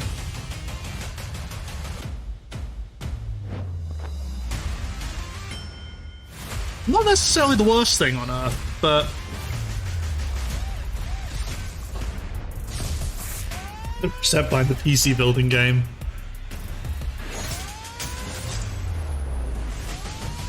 I get it. Streaming is going to get more and more popular, but I will always pick having the game installed because it will always run. It will always be more optimal. The only way I'd pick streaming is if My friend said, hey, do you want to play this 200 gigabyte game? And I didn't have time to download it. But streaming games is, in that way, is suboptimal. No matter how good the tech gets. Oh, is this... okay, Capcom Arcades. That's a big selection. I see lots of Street Fighters in there. I don't know anything. I don't recognize anything else. That's cool.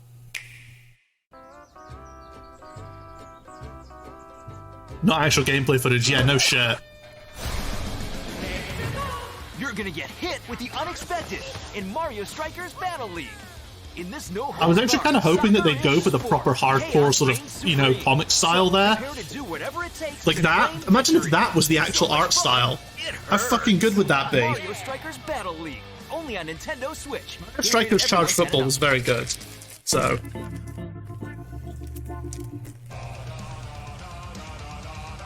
Hi, my name is Carl and I'm a developer on Metal Hellsinger. You know how in some games where the music's really good, you feel compelled to move and shoot to the beat?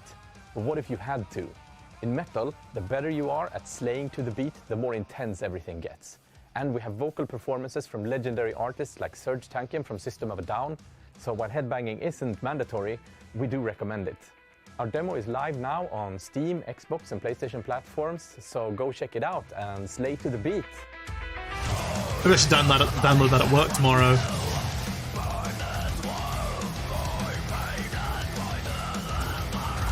It wasn't a Nintendo. That's true, it was just an ad. Reminding you that Nintendo exists.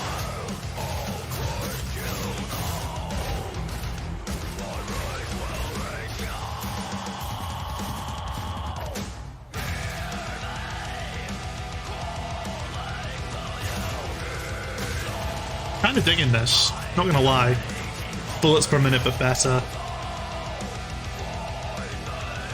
Like, it's gonna be difficult because I have no rhythm. Like, I just naturally, no rhythm. But I might actually, I would possibly just play this just for the fucking soundtrack. Because the soundtrack for this is gonna absolutely slap. I mean, this trailer is already fucking... The PC keeps crashing. Oh man, that sucks now, Griff. Is it giving anything? Trying so hard to watch this right now. Metal Hellsinger demo out now. Yeah, fucking hell, that might get a download tomorrow. I'll need to add it to my wish list, otherwise I'll forget. I've genuinely never heard of anything like that. Played the shit out of BPM. I'm in for that. That one was Metal Hellsinger coming later this year. Does your phone not charge then, Necrip? And right now, as I mentioned, a demo has launched on PC, Xbox, and PlayStation. This show is going on for much longer than I thought, and that is definitely a good thing. Next up, a new game launches tomorrow, The Quarry from Supermassive Games. This spiritual successor to Until Dawn stars David Arquette and an all-star cast. It's getting great reviews, and this is one of those binge-worthy teen horror entertainment experiences where your every choice shapes your story and determines who lives and who dies at a camp in upstate New York. Wait, is this a game or a series? Launch trailer. Family is the most important thing in the world. Oh, did they? I didn't actually see that. Okay, it's a game. If your whole family, you know, like every last one of them decided to jump down the bottom of a well, and they're all just... I loved Until Dawn. I tried playing Man of Medan and I thought it sucked because I was playing multiplayer with my friend in Singapore, so the netcode on Man of Medan is ass. You pull on that rope and you just like worse, like unreal out of the box levels of ass netcode. So things kept happening, like the big reveal, the big final moment. One of the models didn't load, for example, so our character was being attacked by nothing. Like what? Oxygen's more important than family. Murder, cover-ups. I think the whole Hackett family is in on it. You have no idea what's going on here. Not a goddamn clue. All right, let's Hunting season. It's just begun. Yeehaw! Who should I call? 911. You mean 911? Who says 911? Sorry, I shouldn't have laughed at that, but I actually found that quite funny. I'm gonna enjoy watching you die. You know what? I'm actually kind of here for Brenda Song. Like, I really loved The Sweet Life of Zack and Cody when I was a teenager, and I really like Brenda Song in that, so I'm actually kind of sold just on her being in a horror game. It's gonna get a little messy. I might go for this one actually. Them's the rules, you noob. Back at the Game Awards, we were proud to reveal Nightingale, a shared world survival crafting game from Inflection Games. Shared world survival. Fucking hell, sign me up. Those are like the. Deeper look at the game, including its innovative realm. I can't even do it. Honestly, the only thing missing from the trifecta of red flags was early access. New look. Early access, survival, and crafting. Those are the big 3 red flags of this one intriguing. Oh, okay. This is the first. No, they made a few games, Miller. They were trying this approach where they made smaller scale games so they could release them more often. Each one being like an anthology thing, like the same basic premise, but shorter and different settings. Man of Medan conceptually was pretty decent. I think they've done a couple more since. But it looks like the Quarry's a bigger endeavor. Should be your priority. I'm sure it may be intriguing. I just open world survival crafting shit is just like so often it's so generic. You can activate the portal. Beware though. Thousands of it's just not for me. In the interrealmic void, waiting to get in. I'm a fucking degenerate. Be ready with your. I play World of Warcraft. I can't criticize.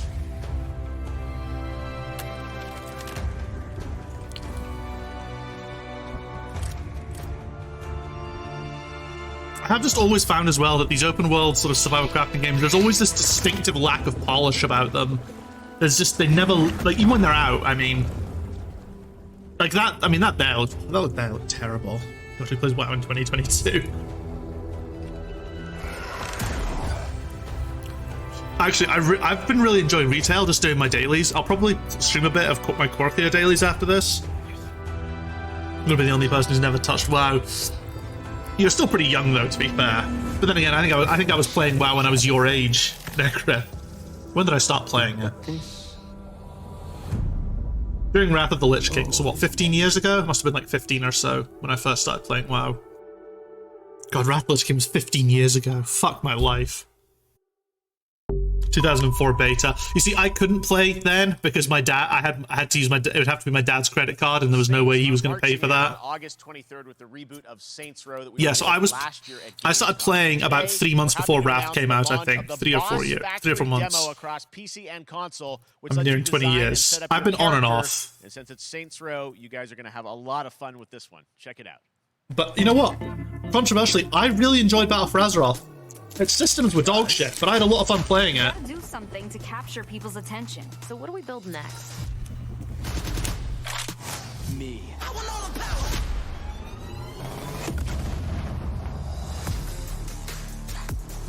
Yeah, I want all the power. I want all the power. I want all the power. Be your own boss. We are so good at this. Be the swaggiest.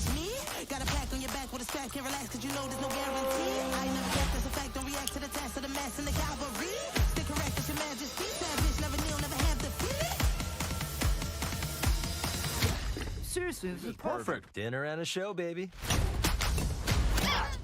For fuck's sake, be the real you.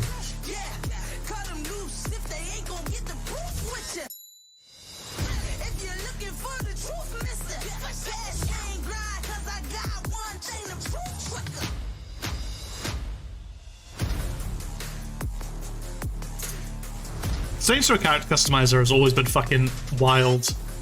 But you know what? It's kind of cool how much choice they give, especially on like body diversity as well.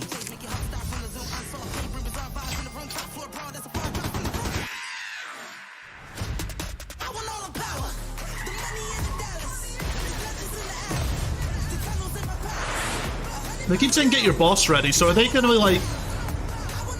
There's just going to be an announcement you can download the character creator ahead of time and make the character ready for when the game launches. Is that what they're implying with this?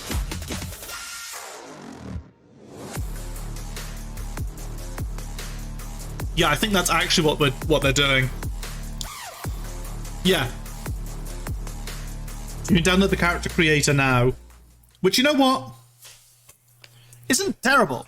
Next, we've got fucking Darktide. Look at extended gameplay of A game I've been waiting for this. Fat Shark's follow-up to the critically acclaimed Vermintide series. Darktide promises intense 4-player co-op action and terrifying enemy hordes to team up against.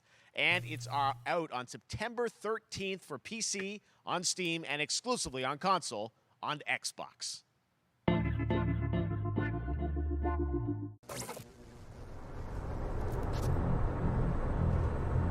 Manufacturer MHL 1736 is heading towards a power systems failure thanks to a bit of heretic sabotage.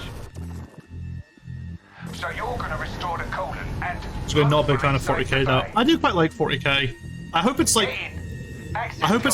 very parody-ish though, and not like Space Marine, where it's like, oh, 40k is like it's great, you know. The Imperium is actually good.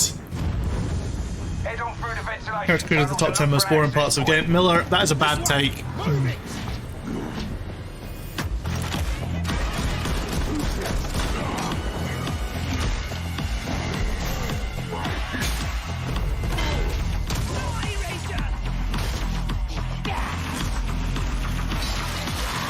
I haven't actually played Vermintide, so I have no idea how similar to Vermintide this is. I'm getting Mordhau vibes when they use some of the melee weapons, actually. Set your data interrogators. If all goes well, we can unlock the system, prime the rods, and send them where they're needed.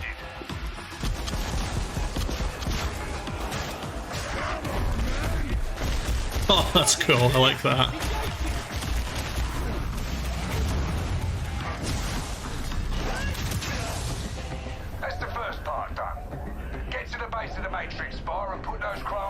Already looks like you can play as Ogren. Too much choice in character. Yeah, I get that. Like, I tend not to use a lot of the fine-tuning stuff, like for body type, because I'm face type, because I just don't have the patience for that stuff. But I do very much like when you get like a lot of diversity of things like hair and hairstyles, like tattoos as well. That's always really cool. Those look fucking good. Yeah, that looked pretty fucking good.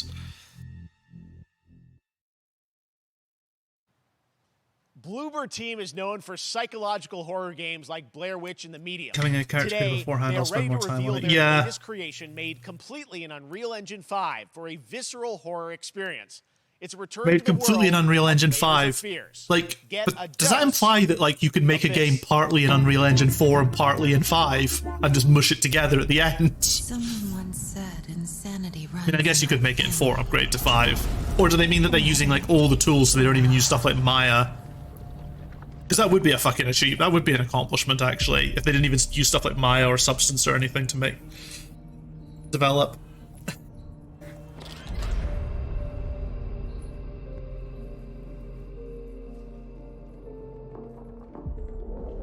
Making UE4 important to 5, made in Unreal Engine 5, yes, but was it made entirely in Unreal Engine 5 if you do that? They say it's a tale of sadness and guilt of an artist trapped in a place beyond redemption. It's a lie. There's a big emphasis on spook, isn't there? Lots of horror. Originally it was space horror, and now we're just getting more. We're still getting more horror. To tell. Psychedelic horror chronicle. Now I see it. All this misery, all this suffering. There was no other way. Shouldn't have. You really shouldn't have. I wonder how many Unreal Engine 4 games that made in Unreal Engine. I wonder how many Unreal Engine 4 games there are that have been like made in Unreal and then do exactly that, import to 5, and then just build the final executable and be like, we made this in 5. I doubt there are that many, because the amount of problems that would come up if you put an entire finished game straight into 5, and then the amount of work you have to do fixing it up as inevitably shit broke. Well, that's cool. In this house, bound by this body. Now, I break free. Layers of fears. That doesn't read well. Layers of fears. Should be layers of fear, surely. Layers of Fears? This October, Gotham Knights arrive. Oh, hell yeah. Batman is dead, and it's up to the Batman family, Batgirl, Nightwing, Red Hood, and Robin to protect Gotham. To give us an exclusive new look, let's head to Montreal to hear from executive producer Fleur Those two characters on the left are the same. That's the same guy doing a different pose. Warm welcome from WB Games Montreal.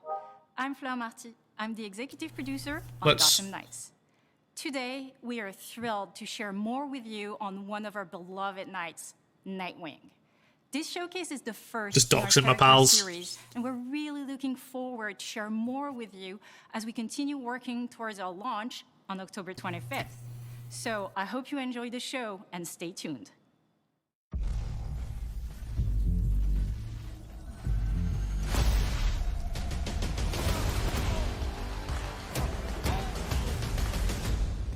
I had nothing. And Do you think advertising the game engine like that when games have no idea what a game engine does causes the problem of thinking it's a bigger deal than it is? Yeah, but I think it's because like Unreal Engine 5 did get a lot of traction because of how fucking good it can look right out of the box. There's definitely something to go for. At the same time though, that can work in reverse. Like, a lot of companies don't want to advertise that their games are made in Unity because people have this idea that Unity automatically makes bad games. Which is false, by the way. It's just because of Unity's ease of access, it was very easy for hack developers to make shit on it and then shove it on Steam because Steam has no quality control. So I think Unreal Engine 5 is almost like the reverse of that. It's like, yeah, this is the big, shiny, powerful engine, but I don't really see the point.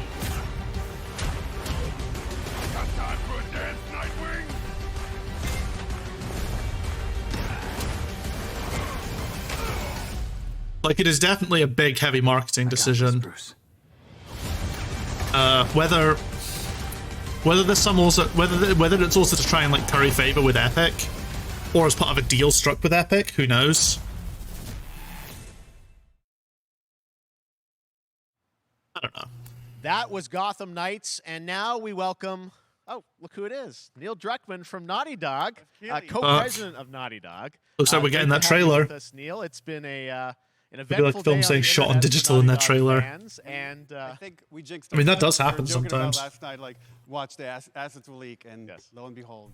I think it's only because Unreal 5 is still considered new, which it is. It still is new, technically. About, all things at Naughty Dog, but. All right, here we go. Here we fucking go. For Last of Us fans, because don't need to show the leak. 1 and 2 both launched in June, and it's nearing its 2-year anniversary for Last of Us Part 2, which is hard to believe. 2 years since Last of Us Part 2. Fuck me. 9 years for Last of Us 1, 2 years for Last of Us Part 2, and we still hear from fans. They're still sending us letters and art, and these Still played Last of Us. Unbelievable. So much to them. Fake gamer. It's just been kind of amazing. Like Last of Us Part 2 early this year passed a pretty big milestone. It sold over 10 million units. And that kind of support, that kind of success, we're so grateful to our fans. Fake game dev. Yeah, fake game dev as well. And now we can take on multiple projects, more than we've ever had at the same time. Multiple projects. Okay, very interesting. So we're going to get more than just the Last of Us leak. Was that the red herring? They leaked it on purpose to get people off the trail of the next Uncharted. A while back is what started out as a multiplayer mode has evolved due to the team's ambition. They really wanted to do something beyond what we've ever done before at Naughty Dog. And we felt the way to do it justice is to make it a standalone title. Oh, we're getting a standalone multiplayer game in the Last of Us 2 engine. Has grown, and we're not quite ready to fully unveil it, but we're ready to lift the curtain a little bit and just. Oh, you coward! Show us. Okay, well, what can you I want to say Last of Us multiplayer was actually phenomenal. Yeah, so we have a concept art that we want to show. Fuck off, Neil. What I can tell you Whoa. is that this game is big. Okay. It's as big as any of our single-player games that we've done, and in some ways bigger. Oh, it's got a Jesus, story. okay. The way we're telling that story is very unique to this game. It's got a brand new cast of characters. It takes place at another place, another part of the United States. It's like a city might be somewhat familiar, some people. I'm sure our fans have already figured it out. And it's really cool. And it's being headed by Vinith Agarwal, Anthony Newman, and... Very much. Well, you say they've spent 2 years on it. They have multiple teams now, they said. And Last of Us. And you're going to see a lot more of this game come next year. Next year. So wait till next year to hear more about that one. I can't believe very exciting that this they fucking dropped that and then just give us some fucking concept art. Naughty Dog storytelling fused with multiplayer. Absolute cowards. Just show us fucking alpha footage. Okay, well, that's not all. We also have something that I've been reading about on the internet every day. It feels like up in Calgary, they're filming the Last of Us show for HBO. Are we getting a trailer for the show? Yeah, so for the past year, you know, we that'd be fucking good. Mazin of Chernobyl fame and HBO. Any chance The Last of Us coming to PC? Yeah, that's been in the leak. The Last of Us remake's coming to PC. Later than PS5. It's going to PS5 first, and then it'll come to PC a few months after that, I think. But that was leaked, I think. The quality's so high, it's so authentic to what we've made in the game. And, if they don't show it here, I'll show the leaked trailer. I just can't. I couldn't be proud of, like, again, Craig and that whole crew and everybody that's up there. In fact, Craig Mazin working on that is tomorrow. Fucking series, baller. Last day of filming is tomorrow. Craig is up there. Chernobyl was phenomenal. Genuinely one of the best shows I've ever seen. It's closer than you might think. And you actually got to direct one of the episodes? Yes, I think that Oh, really no. speaks to the kind of collaboration and trust. that Please exists between Naughty no. Dog and You're a HBO. game maker, not a TV director. I hate it. I hate. Don't do this. Okay, we could first look. Let's take. Can't believe Pedro Pascal's playing So that. you could see, Jaded man it's adopting a certain child again. Museum that players might know from the game. Oh, that looks pretty good, and to I be really have fair. talk about Pedro Pascal and Bella Ramsey and not only directing them. I was more surprised that Bella Ramsey was cast, to be honest. Because you know what she was doing before this? Obviously, she's been in Game of Thrones. But between Game of Thrones and The Last of Us, Bella Ramsey was starring in the remake of The Worst Witch. What a fucking career move, eh? Game of Thrones. To be fair, Game of Thrones, the shit seasons. But still Game of Thrones. The Worst Witch. And now The Last of Us again. I wonder how her American accent's going to be. Video game adaptation yet. Well, I mean, that first image that they put out, it feels like the video game. Everything. It was meant to be an even smaller role, but then she fucking killed it. Yeah, well, that's the thing. I don't know if she can act or not. This show will be the one that determines it. Now for the first time, so we'll see more of that next year. That's coming. I know people were complaining about the casting choices because Pedro Pascal is Joel, you know, all-American, red-blooded Texan man. Is he Texan? Texan? I don't know. And Bella Ramsey, English girl, We but happen to have a couple actors here that are part of the show. We should bring them up. Okay. oh,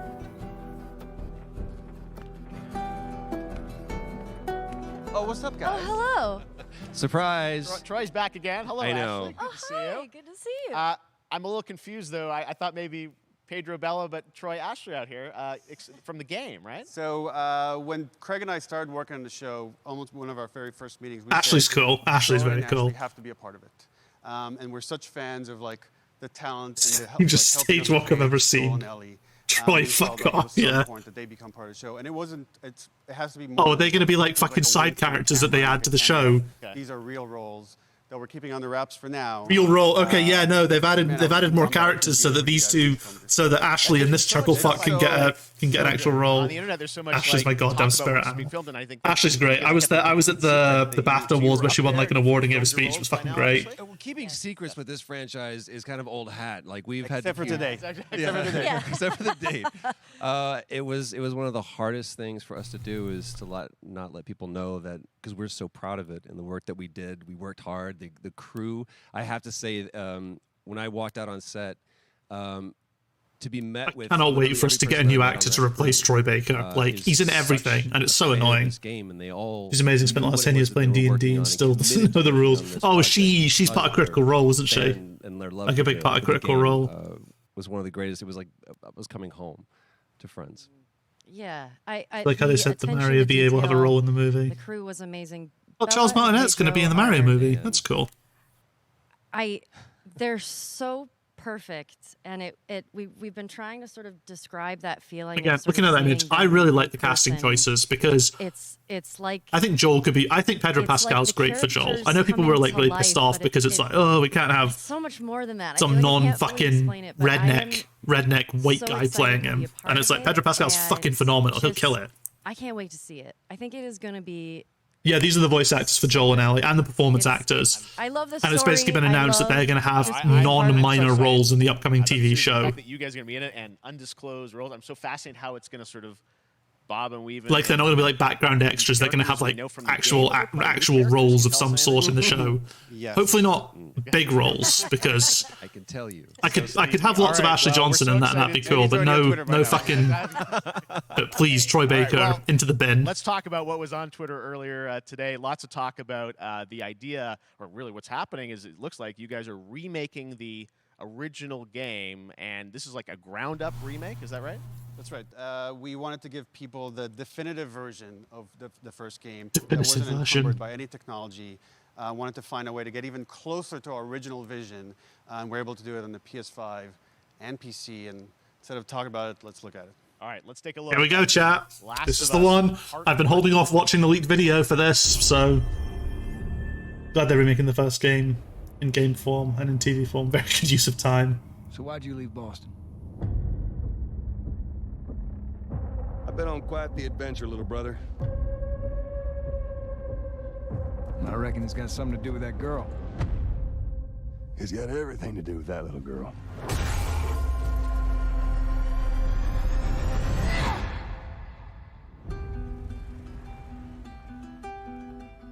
You know, I've never been this close. It's the outside. So is that everything you hoped for? Can't be any worse out there.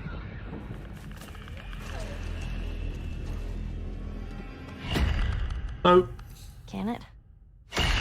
maybe it's the stream quality, but it looks the same. I had somebody that I cared about. And maybe there's some nostalgia In as this well. world, that's good for one thing. But the characters look the same. I can take care of myself. How many close calls have we had? I get into trouble down there. Now, I bet the lighting model's going to be more impressive. That's probably going to be much better. I got this. And, like the particle systems and everything, that's all going to be very good. Hope you know how to use that thing. I've had some practice.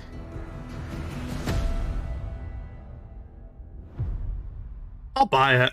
I'll still buy it. Truly one of my favorite games of the past decade. Guys, what's your reaction to that? Yeah, we haven't There wasn't a seen Goat that Simulator yet. 2. The entire show was designed as a parody of Dead Island 2 trailer. Amazing. It's because you did these. These performances. There are 4 versions of The Last of Us. Yeah. Is that 4? I thought it was just 3. Last of Us Remastered, and Last of Us Remake. We could take the original. It looks like how you remember it, probably. I think that might be it. I think that's it. I'm probably remembering it looking better than it did. Oh, okay. We're seeing side Yeah, by side fair enough. How much it has changed. Putting You that went side by from- side, you take yep, the I'll give them models, credit. Everything. Everything was rebuilt from the ground up. Same art director. Okay, yeah, credit where credit's due. But the great thing about these faces is that they're closer to the original performance. All the animators went. That is it. I think I was literally in my head transposing the Last of Us 2 engine on top of what I remembered of Last of Us 1. Okay, yeah, credit where credit's due. It does look a lot better. But the fact that they had to show that because, yeah, in my head, The Last of Us looked that good when it first came out. PS5 again. We wanted to give. Knowing because of the Is it even a show, remake? Yeah, it's still a remake. The they're text, only the players text. on PS5 and PC. We wanted them to have the definitive version of the last. They'll be using a lot of the same assets. I mean, upscaled and everything. Played the game. Stories. Well, yeah, it's a actually remake, played it but they're rebuilding the again tech though. just to The game base is going to be different. Like that is like a remake. show. I was just a glutton for punishment, and I went straight from. I think in terms of story, I think they told the story exactly as they wanted it to. I think they were just limited by the PS3 being at the very end of the PS3 life cycle. I reckon if they made Last of Us if they made the first Last of Us game, when they made the second one, we probably never have to see. We probably never see a remake of it. It's really when you play it, when you see it in motion, it's really night and day from what it used to be. I imagine that. Plus, also they can now call it The Last of Us Part 1 to match The Last of Us Part 2. Well, it's the whole rather than The Last of Us followed by The Last of Us Part 2, which is a bit weird in retrospect. Last of Us 2, we applied to this again to give that definitive version. Just to give a quick shout out, this project is headed up by Matthew Gallant and Shauna Scott. I mean, a remake can be anything. Like the Shadow of the Colossus remake is basically an exact copy, but with all the upgraded systems. All right, well, shortly thereafter on PC. We will look forward to it. Neil, you've talked a lot about games directed by other people. What are you directing? You still making games? Still making games. Okay. I haven't given up my day job. It's a little early to talk about it. Maybe if someone in PlayStation wants to leak it, then we can talk about it now. Otherwise, we'll save it. But you do have a new project. Do have a new project, but we'll save it for another Summer Game Fest. Okay. Okay. Well, we'll see. We'll try and save it. All right. Troy, Ashley, Neil, thank you so much for dropping by Summer Game Fest, and I am so excited that The Last of Us is returning, as you said, in September. So thanks, guys. Appreciate it. Thanks, Jeff. Awesome. Again, I just want to call. I want to call out a really petty fucking thing. Dog and PlayStation for Somebody that sus imposters in Naughty Dog, look and at they The said Last later on of Us and PC. the entire franchise and where things are going. It's going to be months. All right, Summer Game Fest continues over the next few days. Optimizing and testing for PC is such a pain in the ass. And Double Fine, including an exclusive new look at the Planet Atlanta. And then the Devolver Digital Showcase. Tomorrow, we've got Netflix Geeked Week, which I'll be co-hosting, and the Tribeca Game Showcase streaming. Okay, Day of the Devs. Okay. Store Showcase. And then finally, Sunday, I don't know what Day of the Devs is. Xbox and Bethesda Game Showcase. You can stream them all That's at it. No way. summergamefest.com. I mean, it's been 2 hours, As for me, Miller. I'll see you again in August when we are back live in Cologne, Germany for Gamescom opening night live on August 23rd. And then the Game Awards will return in December. The one big live at announcement was a Microsoft remake that was Theaters in leaked. Los Angeles. And finally, I'm excited to share that the Summer Game Fest will return in June 2023. That was a lot of cool stuff. As a digital and in-person event. I mean, all the really big hitters are usually saved for the exclusive stuff, like Microsoft and Microsoft's own thing. Microsoft and Bethesda have their thing on Sunday, which I'll be streaming as well. But Sony also have the State of Play, and Nintendo have their directs. Some good stuff compared to Elden Ring last year. But I mean, Elden Ring also got announced like 4 times. Happy birthday to you. Happy birthday to you. Happy birthday, Day of the Devs. Day of the Devs. What? You don't know what Day of the Devs is? Day of the Devs is the greatest and definitely the oldest independent game festival that exists. It was started over 10 years ago by Double Fine Productions and I Am 8-Bit to celebrate the best independent games out there and bring them to new fans. We wanted to bring I'm gonna put developers can I put and players a poll? Can I together start a to poll? get together, play games, and have a great time. It used to be Because I want to know what you guys would rather see. But now it has gone digital, so the whole world can enjoy it. And we're really excited this year to be part of Summer Game Fest. So sit back, relax, put on your party hats.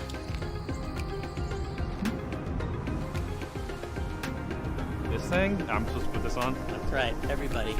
Put on your party hats. Everybody. Everybody. That's right. That looks good. Now we're cooking. All right, I'm going to set a 3-minute poll here and enjoy on what we do for the stream. So poll should be live. I'm going for a piss. Back in a sec. We got a new one today. This is from a good friend Michael Frey and Rafael Munoz. Previously, Michael made a game called Kids with Playables that we published at Double Fine Presents, and this is his new one. It's about the limited time we have on Earth told through the life of a fly. This is called Time Flies. Hello, everyone. My name is Michael. You might know my work from a game called Plug and Play. I co-founded company called Playables, where we made a game called Kids. But today we're going to talk about this guy in my upcoming project that is a collaboration with Rafael Munoz, who is the principal programmer on the game. The project we're collaborating on is called Time Flies.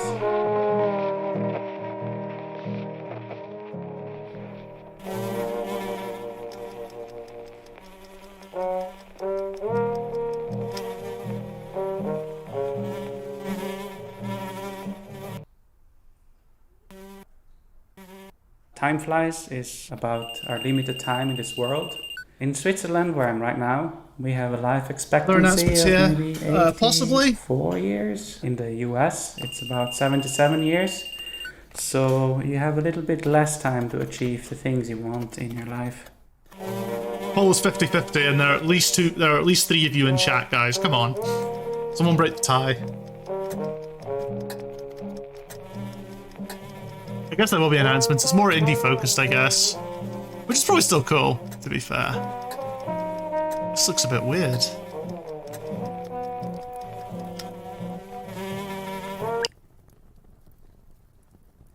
In Time Flies, the things you can achieve are nicely prepared on a bucket list. Probably sleep now. This is a very no worries, small Miller. part Catch of you that later on. bucket list. So these are the things you can do in the world. This is going to be a lot less professional, which might be a good thing, actually. It's going to be a bunch of awkward indies.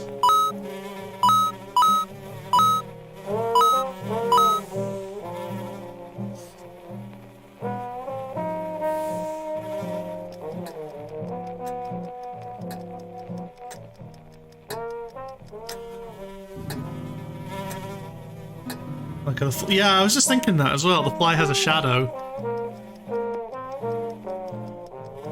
It casts on everything.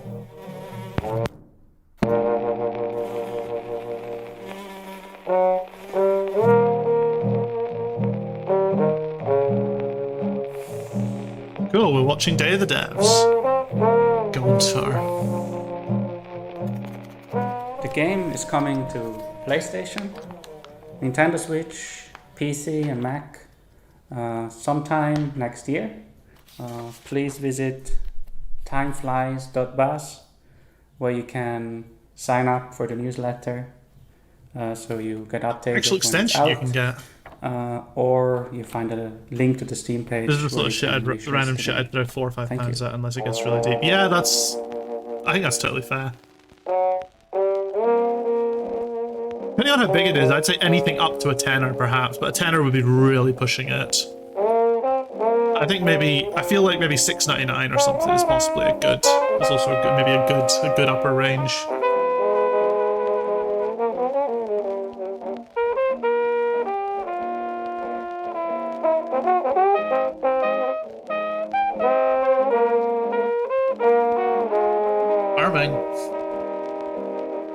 This time varies depending on life expectancy at your current location. That is wild. The debut title from Sweden-based Wishfully Studios and published by Thunderful Publishing. The gameplay is reminiscent of dark side-scrollers like Inside and Little Nightmares, but the vibes do the Fiji speedrun. Ooh, fuck it. Who are these enigmatic enemies?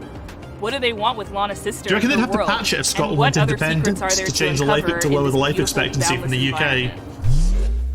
Hello, my name is Adam Stjernljus and I'm the creative director at Wishfully. We're a small indie game studio in Sweden making Planet of Lana. Oh, this looks cool. In our game, you play a young girl called Lana, who is forced out on a mission to save her sister that has been taken away by an invading robot army. Oh, this looks fucking beautiful! Early on in the game, Lana meets the mystical creature Mui. You quickly develop a strong bond and friendship. Okay, I'm glad we're watching this. This is good. To be both intelligent I said I wanted actual gameplay footage, proper gameplay footage. That's what we're getting. I just wasn't sure if everyone wanted to watch it, but I'm cool with this.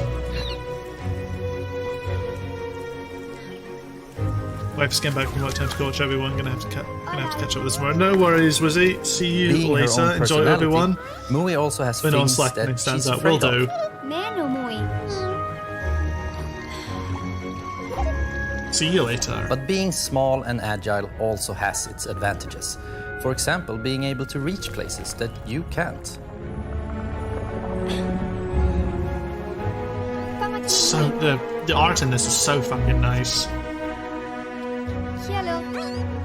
She also has this special ability she can use to control some of the strange creatures of this planet.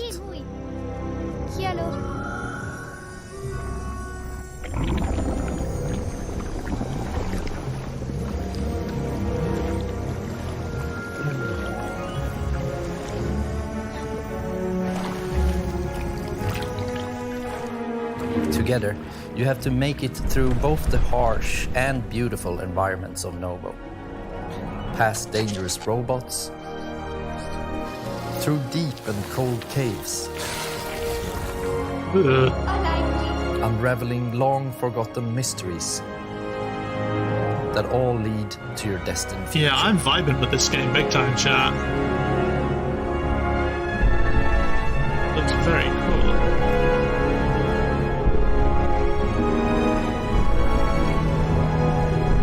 Planet of Lana is really a labor of love, and we're very excited here at Wishfully to bring you what we believe is a truly unique adventure. And beyond the companion-based puzzle solving and hand-painted art style, you will experience an engaging story with twists and turns that hopefully will stay with you long after the credits have rolled. Planet of Lana is coming to Xbox and PC this year, and you can wishlist right now at Steam or sign up at our newsletter at planetoflana.com. This next title from 2 Star Games is quite literally an on-the-rails shooter.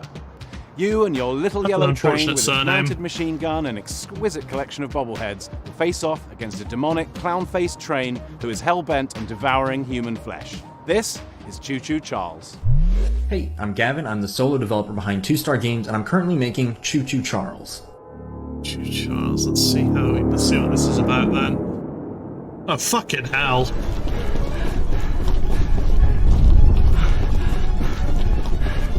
I've seen this before. That train looks familiar, but it is also fucking terrifying. Jesus Christ. It's an open-world horror game where you navigate an island in an old train, upgrade it over time, and then use it to fight an evil spider train named Charles. Why is it called Charles? If you pump enough lead into his face, that'll probably encourage him to run off and find something else to eat.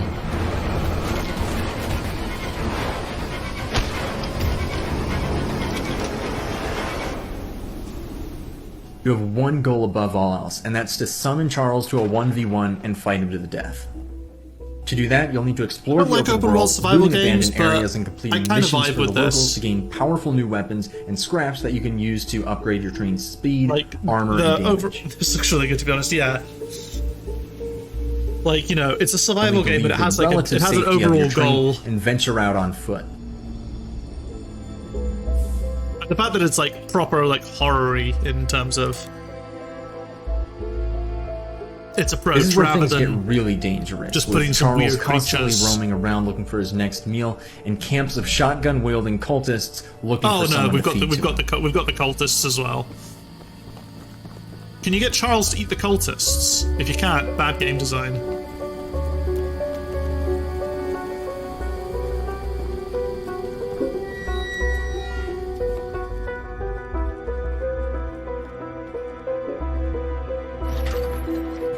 Old gear have been used.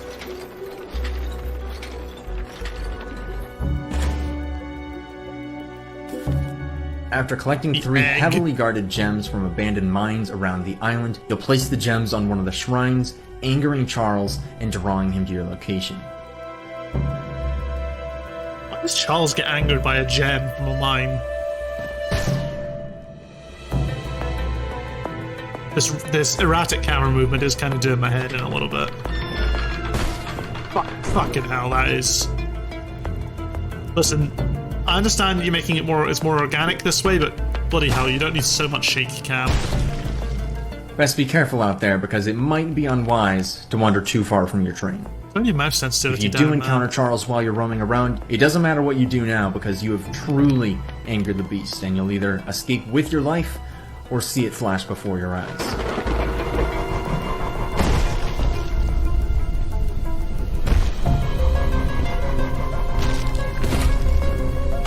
Okay, so Charles did just ignore the cultists, it looks like. If it sounds like something for you, be sure to follow and wish The design's cool. It looks like he's a bit limited in his animation. I greatly appreciate it. On Charles, really it looks like the face is just basically just a texture rather than like an animated. We've got a special one for you. It's very personal and near and dear to I Am 8-Bit because it's a I Am 8-Bit Presents published title. It's called Escape Academy, and think of it like Hogwarts, but for escape rooms. It's from developer Coin Crew Games, And hopefully less they hail transphobic. from the arcade amusement space. They've designed escape rooms in real life. Better they talk about their game than me. Here they are. Hey, I'm Mike. I'm Wyatt. And I'm Michelle, the art director. Wait, am I supposed to say I'm the... Hey, I'm Mike. I'm Wyatt. We're the founders. And I'm Michelle, the art director. Oof, okay. This is... I hate that. All right, once more with feeling. This is a bit cringe. Hey, I'm Mike. I'm Wyatt. And I'm Michelle. And we're Coin Crew Games.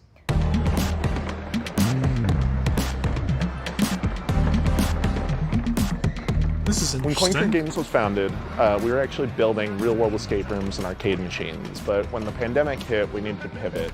So we decided to take those learnings, building real-world escape rooms, and transpose them into a digital format, and thus Escape Academy was born. Good luck trying to hack me without sufficient power. probability of your You know what? Video game escape rooms is Escape probably Academy pretty good is fucking an escape room adventure game that a you good can idea, play to be either honest. single player or co-op. You play as a student at this titular, mysterious Escape Academy where you get to master the art of puzzle solving and train to become the ultimate escapist. What are you waiting for? A room full of gas is no place to relax. We're all fans of escape rooms, so when we couldn't find a digital, authentic escape room experience, we decided to make one ourselves. It is surprising if I mean, is there a... Walls are often misleading at the Academy. Is it true that there really aren't any Academy digital isn't escape just a rooms? It puzzle feels like an game, open it's an an open escape invitation. And it brings that play pattern home. We have a huge amount of puzzles in this game, and they never repeat. And in addition to that, you can solve I was every playing puzzle one a few weeks using ago. just your mind. No dexterity required, although you may want to bring a paper and pencil.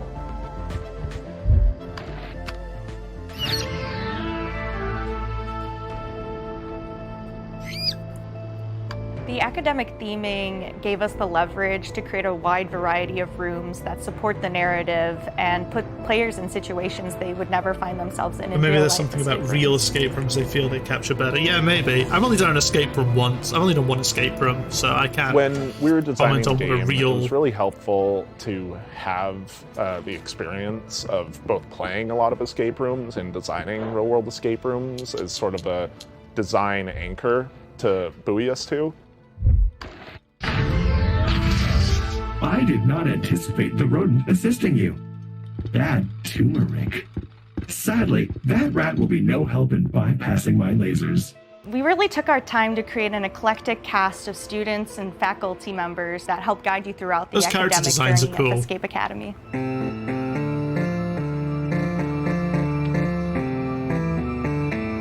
Building on the lessons. I'm not as that big a you fan of get the 3D in models each of the room characters, and but those raising 2D stakes sort of throughout your 2D journey sort of vignettes at the of them were academy really fucking cool. Was definitely a design pillar we wanted to make sure came through in the final game.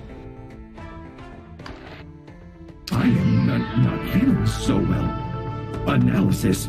I have succumbed to disco fever. Escape Academy is coming to Xbox, PlayStation, and PC on July 14th and will be available day one on Xbox Game Pass. And you can wishlist us today on Steam. We'll see you at the Academy. R.I.P. Switch users. Escape Academy! Yo, look at how fucking cool those characters look. Especially the professor in the middle. She This looks game's awesome. for all those fans of organization out there, all those organizers. It's from a studio called Max Inferno, and it's a game about getting things lined up just right. It's called A Little to the Left.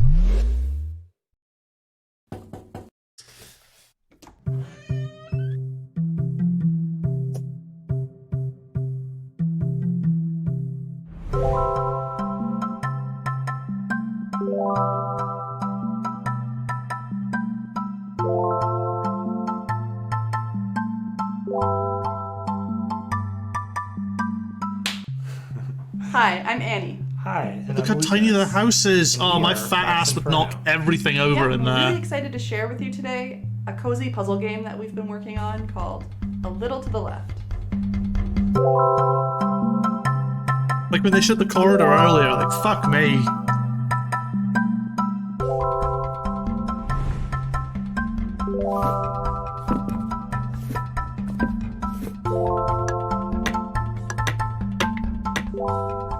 A Little to the Left is a game where you sort, stack, and tidy up the house.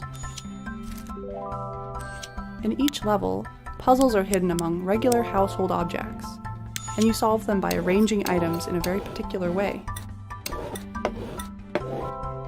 Okay, so not... Sounds more like the leftist agenda. Many of the levels have multiple solutions. You know It's all what? about observation. I'd and maybe give it a imagining the go. different structures that could be at play. I don't know if it's my game long term, but I know for a fact that I know The game takes 100% inspiration from our that there own are a bunch of anxious neurotics in Twitter game dev who And some are of our absolutely own coming little in their pants tendencies. seeing this. Another big source of inspiration. And I for can the call game them that because is I am our also an cat, anxious Rookie, neurotic Twitter game dev. who should be around here somewhere.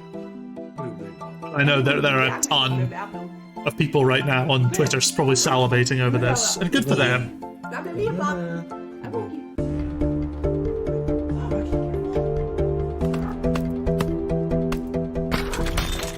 occasionally this cat will show up on the periphery of your gameplay. Actually, that's going down well with the cozy And talking undo your streamers like I'm tidy back. Yeah, absolutely. There'll be a Just to big shake things up a little big hit with some of the streaming community as well. The game starts off pretty simple, but as you progress, the logic behind the puzzles becomes a little more surreal.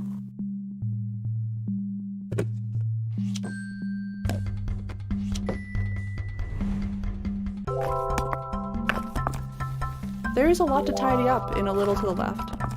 Actually, every day brings something new.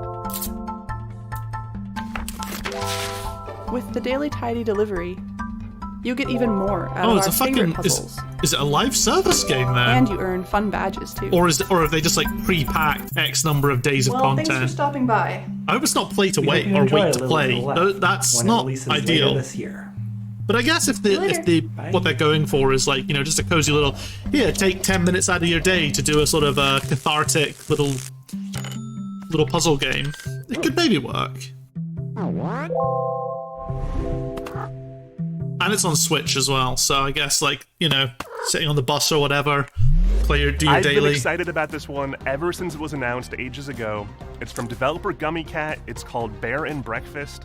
And the title says it all. You're a bear, you run in bed and breakfast in the woods, and it's really freaking fun. We're debuting a brand new animated trailer, a bunch of gameplay you've never seen, and finally announcing a release date. Yeah, as long as you get to wait for them to bundle up and play the ones you missed. Yeah, exactly. But any kind of daily FOMO is dog shit.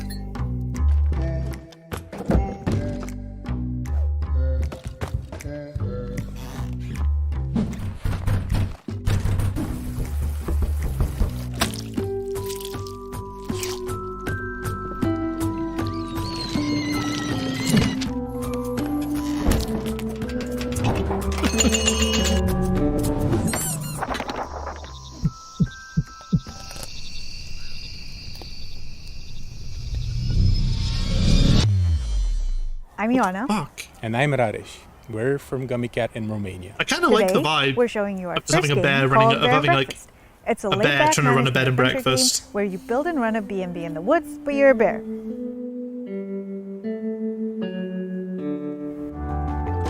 In Bear and Breakfast, you play as Hank, a young, curious bear from Silver Valley who lives in a small home with his mom and two best friends.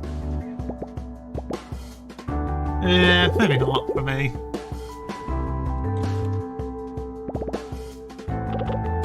But again, I'm sure there's people who vibe with this a lot. We grew up on management sims. Games like Theme Hospital were big inspirations for us, but we also wanted to make a game that tells a story alongside the usual management stuff. You reckon they'll let you shit in the woods in this game? Because it's a missed opportunity if not by feetsies. So it turns out that humans are coming back for some reason, and they need a place to stay. There's old, run-down buildings all over the place, and you're just the bear for the job. So I kind of like the concept of like games which just don't question it. Like, you're a bear running a B&B, Untitled Goose Game where it's just you're a dickhead goose. That you advance by solving you don't need quests. anything beyond that. A lot of them involve no other context is needed. Building rooms, crafting furniture, and decorating stuff. And I like that style.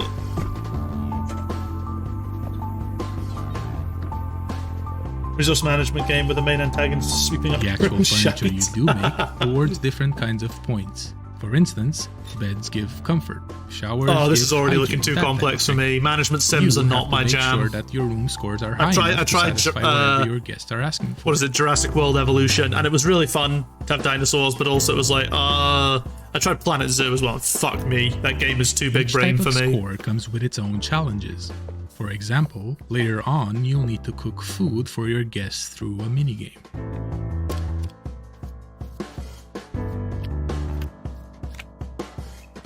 There's a lot more to Bear and Breakfast, but you can play at your own pace since the game won't rush you. Oh, and there's definitely no creepy subplot hidden somewhere in the forest.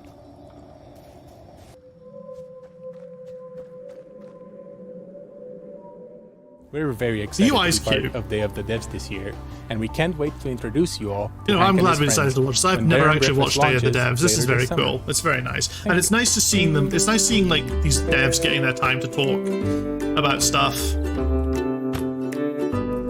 It's good. Game dev is good, actually. And it's a lot less cringe than anything we saw in the fucking the Keighley presented stuff.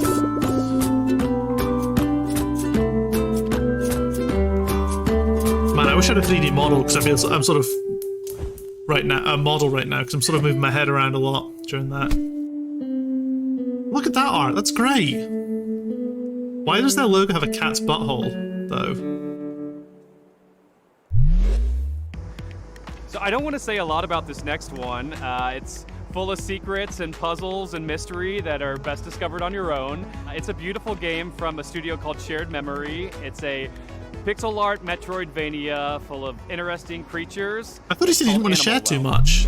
Hi, I'm Billy Basso. Today I'm going to be showing you a game I've been working on. They're really like Animal pushing the Well. sole developer thing, which I think is a bit misleading because no games are actually sole developers. You'll have to In outsource Animal the stuff. Well, you explore a surreal and sometimes dangerous Oh, fucking pixel hell. art labyrinth that is filled with secrets.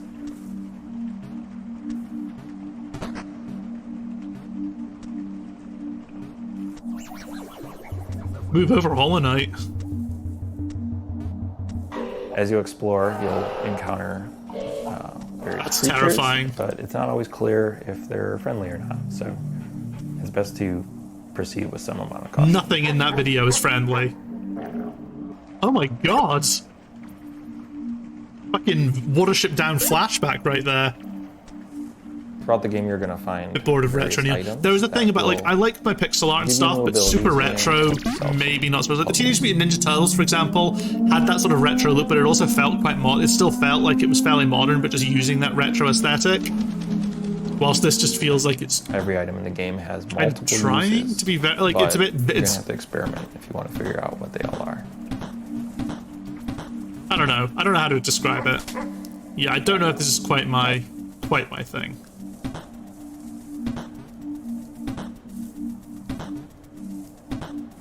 I feel like I'd get frustrated playing this. Animal Well is a pixel art game. The dark background. That's not just a pander bright to purple. nostalgia. You say that looking at my stream right now. A 4K TV screen has 100 Dark background with bright purple. I feel that's I feel like that alone is maybe not the best qualifier to use when watching this channel. To apply to each pixel. Throughout the game, you'll see a lot of things like fluid sims or dynamic lighting effects that haven't really been used in a pixel art game before. Wait, there's fluid sims in this. Jesus Christ. That's kind of cool. Holy fuck, yeah. Like, if those are actual... I can see that being actual... That's really cool. Yeah, that's very impressive. Designing I'll give Animal him Well is that. a layered experience. So what that means is the base layer is something the average person can play through and enjoy to completion. I mean, it's not quite a confetti But then there's a simulator second that layer, you which that you for wrote most for the games that you you would wrote for consider your like your 100%. game namers, but There are lots of hidden items in nooks and crannies throughout the world. They're not obvious, and you might need some help to find them. dynamic lighting in 2D The third 2D layer games though has is an puzzles absolute that don't really fucking present themselves as pog puzzles. moment though. Like They when I might saw it was go in Salt and unnoticed Sanctuary, I was just like for years, fucking potentially, mwah, or they might beautiful, require some beautiful stuff. Dynamic lighting in 2D, dynamic lighting on sprites Also, is there's, like there's a incredible. puzzle in this video that may require some community collaboration to understand. But the first 10 people to figure it out will get a free copy of the game at launch. And then while you're doing that, you can maybe wishlist it. But yeah, thank you so much.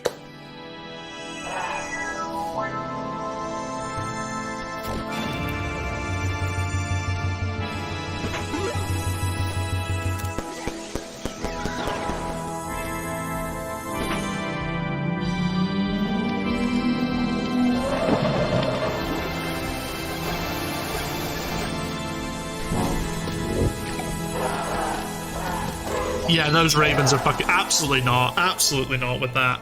That is terrifying.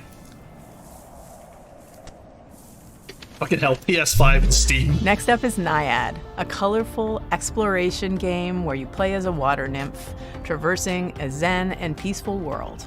This game comes to us from Highwarp, a solo developer from Spain. Good. After we played all the sci-fi space survival horror games, we can chill out and. I'm Elwin from Highward, a solo dev indie studio from Spain, working on bringing to life very unique and personal. Maybe it's just me, but I don't think they needed to. I don't think they needed to subtitle this guy. They've not been subtitling the other people, have they? They're just doing it because he's got an accent, right? I put all my love creating every part of this game, so please enjoy.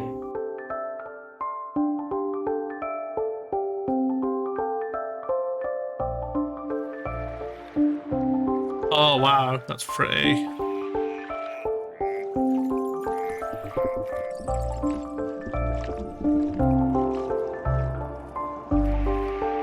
Okay, yeah, I don't even know what the main objective of this game is, but it's very, very pretty. Let me note that down. The journey starts with the birth of a little water nymph at the spring of the river. Naiad will grow up and mature, obtaining vitality from floating leaves and flowers, learning to swim like a duck, dive like a fish, dance like a frog, finding other adorable friends like butterflies, rabbits, snakes, turtles, crocodiles, and much more.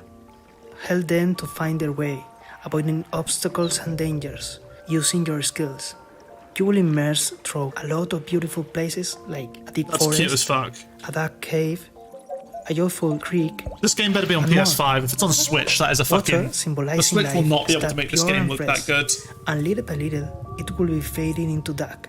You can sing to regenerate the nature, making sprout flowers in your path. And you must do your best, because the humans are controlling this river wall. Humans create their own fake rivers, like these noisy roads with strange smoke creatures. You are the guardian of this river, and that seems to be a difficult task, but don't be afraid, because a tiny cloud will take care of you from the sky. The beautiful hair of Naiad is like its vitality.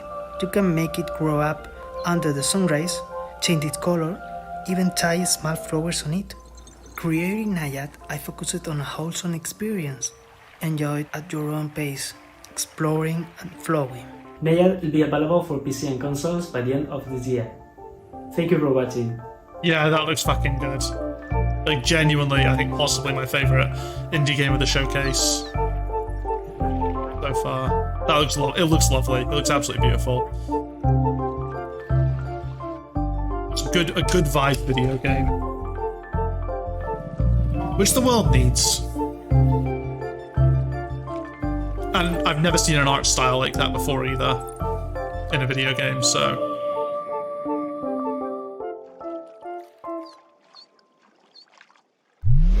If you ever find yourself longing for the good old days, then why not take a trip back to the Stone Age in this cooperative life and farming simulation game from Sodaden and Cryptico.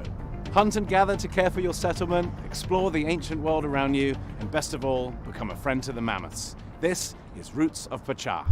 Hi, I'm Timo, co-founder of Sodaden along with my brother. Hi, I'm Karen, the narrative designer. We're based in San Diego, with the rest of the team in Argentina. Hola a todos, I am Dancer, the main artist. And I'm Johnny, Timo's brother. We are the team developing Roots of Pachá, a farming sim set in the Stone Age where you help your clan develop the ideas that shape humanity. In a time when there weren't stores to buy seeds or anything else, you'll build your village from the ground up.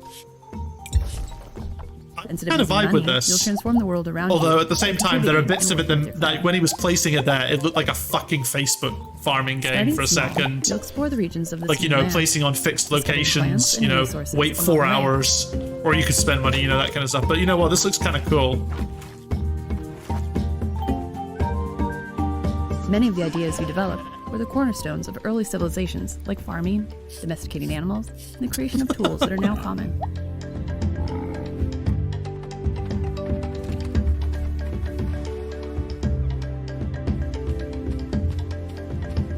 Ideas will build on one another, and after a while, you'll find your community transformed.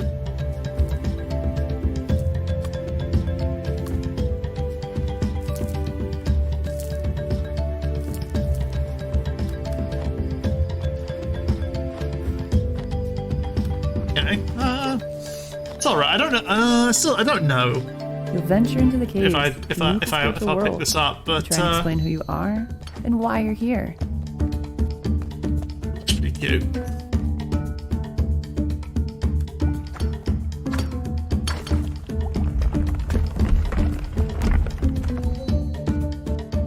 Oh, fucking hell, this is a bit weird. The game's Stone Age setting was inspired by the book The Clan of the Cave Bear.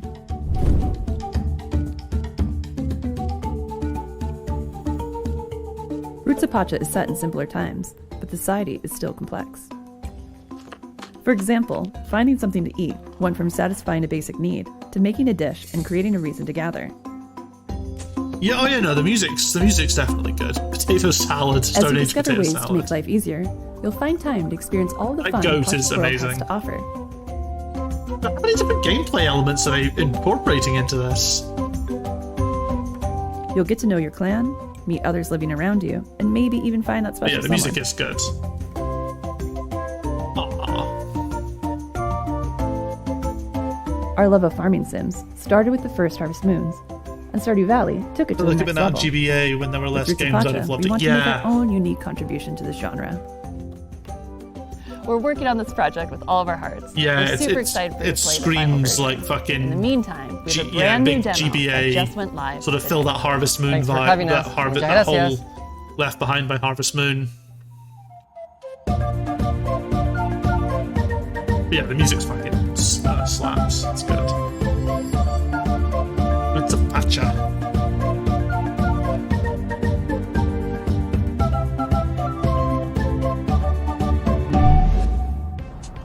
And now I am very pleased to present a world premiere from our friends at Us2 Games, the folks who brought you Monument Valley, Alba, and a bunch of other really, really cool games. Oh, Us2 Here it is. Games. You got for us. Desta, memories in between. Memories between.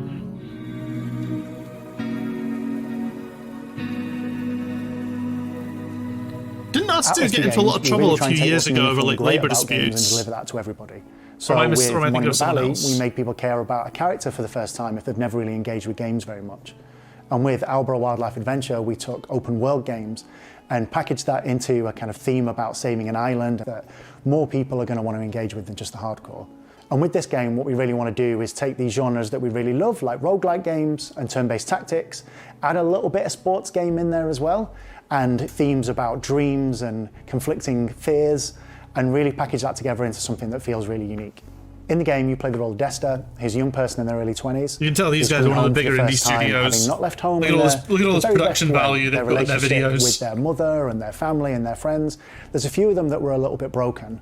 And they were broken because they didn't really have the words to say. And their father, who used to be a big part of their life, unfortunately passes away. And they don't have those tools and that person to lean on to bridge that gap. So they manage to go home, they find this old ball they used to play with their dad. And when they try and fall asleep with it, they find themselves in a world between worlds, neither asleep nor awake. And when they're in this, they can explore these moments, these memories, and solve these creative problems through a ball game. And when they do that, they find the right words to say to confront these people. The people we're going to be meeting in Desta's dreams are people who were significant to Desta before they left town a couple of years back. And there are lots of people they don't know quite as well, too, and some people who have been shaped by Desta's impression of them in their dreams. But they've all had a profound impact on Desta's life. These characters are really interesting because all of them are interwoven as part of Desta's story, but also with each other. They don't just appear as abstractions, but they really feel like a part of the makeup of Desta's background. One way or another, the people that Desta meets throughout the game helped Desta become who they are today. And they've taught Desta a number of different things, like standing up for themselves, taking risks, expressing themselves, and more. There are a few different themes in the story, but I would say that certainly loss is a big part of it. Finding yourself, courage and perseverance, and reawakening. No pun intended. It feels like we've been able to put a lot of ourselves into Desta. The same is true for pretty much all of our games, but Desta in particular is very personal to I'm being quiet for a reason. I'm just trying to work out if they actually tell us what the game actually is, what you actually do in the game, because I'm struggling having here. ghosted a friend and not being sure how you could like get back in touch with them, or dwelling over how you might have said something in a conversation and like having that play over and over in your mind, which is like one of the core themes of the game.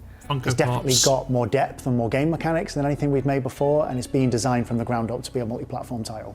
We're really looking forward to telling you more about Desta: The Memories Between in the coming weeks and the coming months. Now, maybe I'm being harsh here. I mean, this game did not vibe with me at all. But this next game I is have called no fucking Shim. idea what that just was. It's a shadow platformer. You're a little blobby character platforming around. Yeah, I didn't get it either. shadows, I have no idea what they're and talking it came about. with a really That guy was cool going on for ages and ages about all these narrative themes, and I was like, I Hi, I'm Ewout, and I I'm have the no developer of idea. Schim.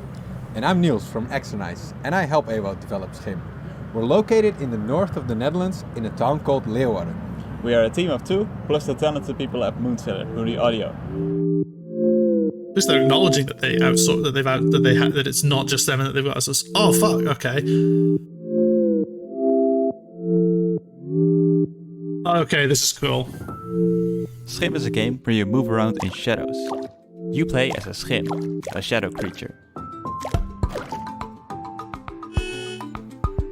As a whole, Schim is made to be approachable for a variety of players. I don't know that I play it, but it's really cool art style ideas. Yeah, exactly. I mean, when I say it's cool, I don't necessarily mean it's a first pick. I'm going to recommend it to Wizzy though, because I think he might vibe with this.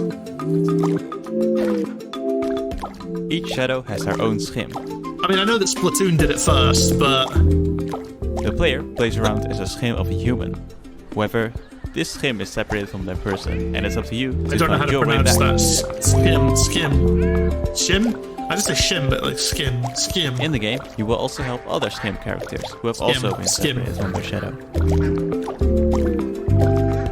You can help them by finding their object.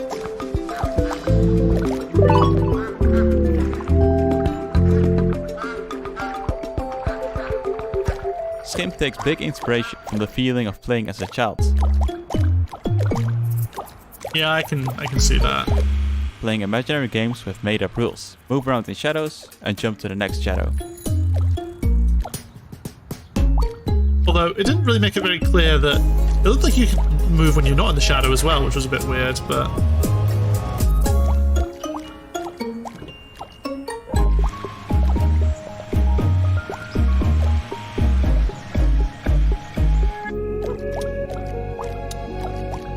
that's nice.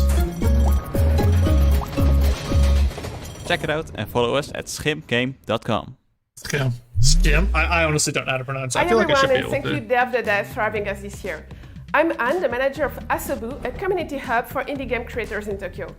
We have a space where people can Ghost come and to Dutch, work apparently. and Okay. meet other people, do small gatherings, and we are helping Japanese devs by introducing them to platforms, console publishers, helping them on marketing, or as usually they don't speak English, helping them to apply to overseas events. You know what? I imagine the Japanese indie dev And scene we must also suck bring a lot of because online the content Japanese games and industry is streams, quite like our insular big already. Asobu Showcase, So I imagine which trying to be will an be indie dev in this Japan summer probably in sucks English ass. and Japanese, or our monthly stream indie collection, and podcasts, and many other things you can check on YouTube. You don't really hear a lot of indie games coming out of Japan, let's do check you? 2 really cool Japanese titles.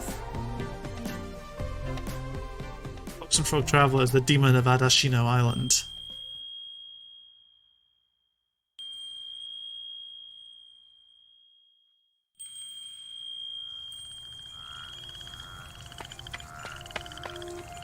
I gather it's not great financially, but there's a huge amount of indie devs. It's just be broke for life, kind of. Yeah. Well, I mean, that's the thing with any kind of big artistic undertaking in Japan, isn't it? Like, their artists are even more fucking broke than Western is a 3D action artists. adventure game with a Japanese-inspired atmosphere. You will play as Fox, a girl who finds herself on Arashino Island and starts traveling with Frog. It's like in Japan, there's probably tons of like manga creators who don't hit it big and just sort of fucking live off ramen But sort of something thing. is lurking in the shadows, inching even closer. That is big stranger danger energy, and I don't like it.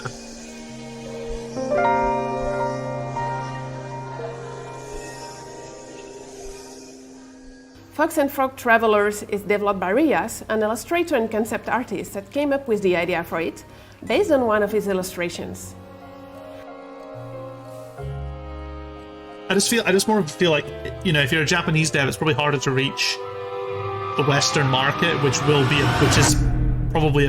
a very Frog big Long consumer. Journey Through the Night is planned for release in Again, a as a few Western years. dev, it's probably hard to hit the Japanese market, but I feel like the entire Western market is probably a bit bigger than the Japanese market. I'm about to sneeze. Oh, excuse me, sorry. Didn't have time to hit mute.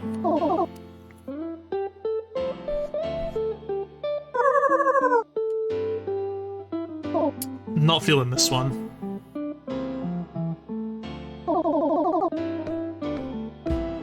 First game of the young solo developer Yofuji, Goodbye World is a narrative game about two young indie game creators, the shy Kani and the extrovert Kumade. You know what? It's a really cool initiative that what these people are doing, letting giving indie Japanese devs an opportunity to Mixing get noticed. influences from comics like Ghost World and games like The Beginner's Guide or Moses 3. Goodbye World is a tale about the passion and struggles that comes with game creation. Through 13 chapters of the story, rendered in beautiful pixel art in a resolution close to the Super NES and Game Boy Advance. That's cool. I like that little Game Boy representation there with the green. That was cool. Goodbye World. Goodbye World is due out on Steam later this year.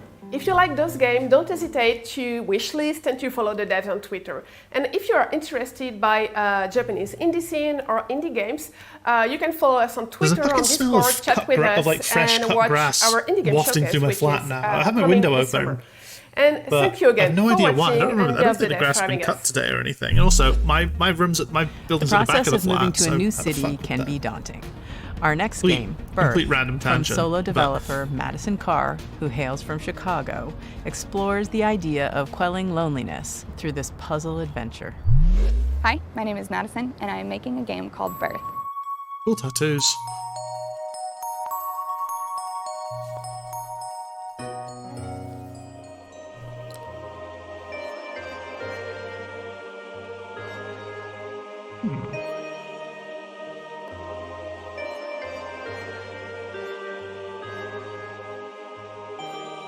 Birth is a point-and-click puzzle game about living alone in a large city.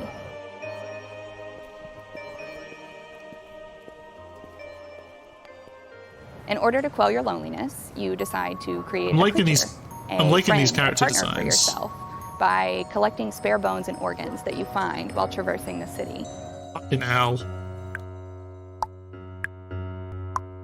Oh, you know who we need to show You this will to? explore Amos? libraries and post We need to show this to offices Ellen. and museums and cafes and apartments that don't belong to you. This is going to sound really bad, but I sometimes wonder if indie games devs spend too long playing indie games. I think that is definitely a problem. Like, I've definitely seen on the each of Twitter these buildings, space, you will meet you get creatures, indie and devs you will out get to there, know like, them by I mean, I was going to say, searching through an their example that personal jumps immediately to belongings. mind is fucking Jonathan Blow, who just believes that all AAA games are automatically bad. Just out of the Their nature of being laptops and AAA. phones, their cabinets and their notebooks.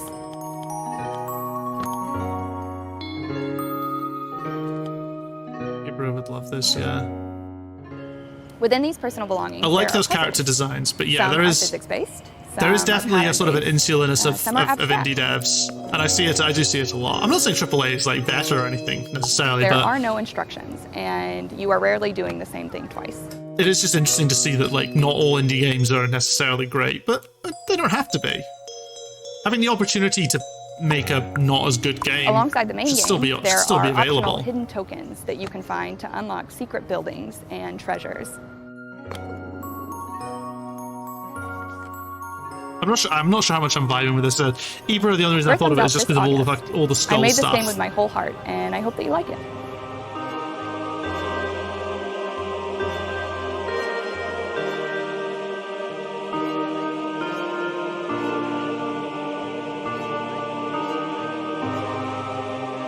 I love that that skull had piercings on it. That's kind of cool.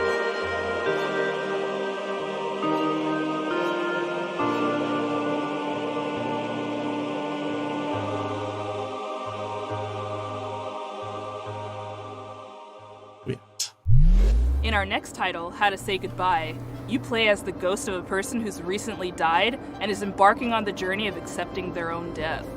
The mechanics underscore the message that there's always a way through grief. You may get stuck, but you can always stop, reevaluate, and keep moving. It's all just part of the puzzle. Hi, I'm Florian, co-author of the upcoming narrative puzzle game, How to Say Goodbye.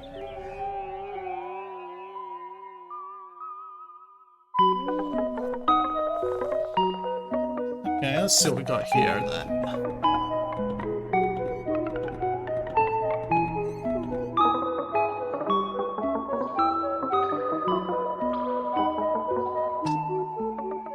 In How to Say Goodbye, you help a group of quirky ghosts overcome various obstacles and conundrums by reorganizing the level as you like.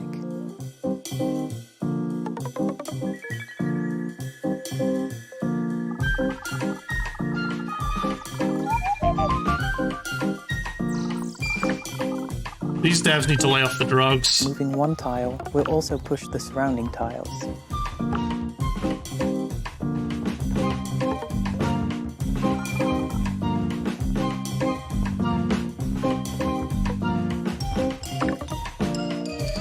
This shit is wild.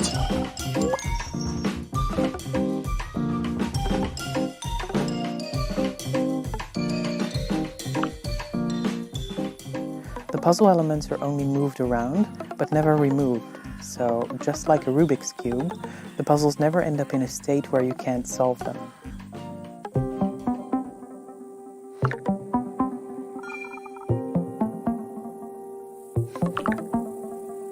I imagine as a designer, there'd be a lot of this would be fucking great to look at in terms of puzzle design. As a player, not for me, but I imagine as a design exercise, this would be really cool to look at. Why they are still here and how to move on while trying to escape the grasp of an evil wizard who doesn't know how to let go. Evil wizard.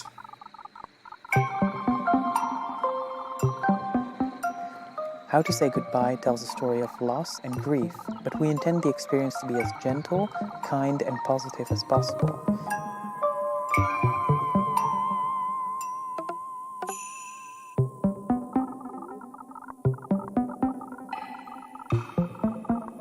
One thing I'll say about all these indie games is even if they're not good necessarily or not great or not my thing, they're clearly made with heart. Thank you. Which you know what which is more than what most AAA games are made with. Maybe that's a bit unfair. Probably a lot of AAA devs do have put a lot of heart into the game. It's just the machinations of the AAA industry make it very difficult for big games to not come across as fucking cynical cash grabs. Oh, Big Tim's back. Oh, hi.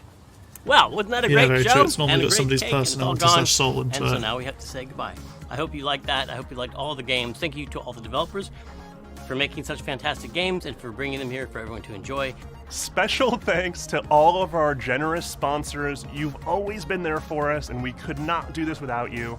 PlayStation, Idea Xbox, Nintendo, Steam, Epic Games Store. Y'all are awesome. Thank you. Extra special thanks to Dose One, the Magic Man, for supplying all the beats and sound effects and tunes you hear in every Summer Game Fest edition of Day of the Devs. We couldn't have done any of this without you, or at least it'd be really quiet. Even if everybody cares in AAA, so many people, it's just different. Yeah, for sure. Just yet. Like, there's so few people that, like, there's so much of the individual devs in a game. Amongst the first to hear about all the excitement that's to come this year. Other than that, thank you so much to everybody who watched, and we'll see you next year. Bye. Even if they are, like, I guess failures, they still contribute something to the art. Aha! You thought that it was always over, adds, but it is that always adds a actually uniqueness not. to Day it. of the Devs continues with a special after-party performance by the one and only Peter Berkman of Anamanaguchi fame. He's debuting new music from a game you've probably never heard of. It's called Little Nemo and the Guardians of Slumberland. And the reason you haven't heard of it is because it's debuting on Kickstarter at this very freaking moment. Enjoy. See you later. Thanks for tuning in to Day of the Devs Summer Game Fest Edition. Bye. Looks cute.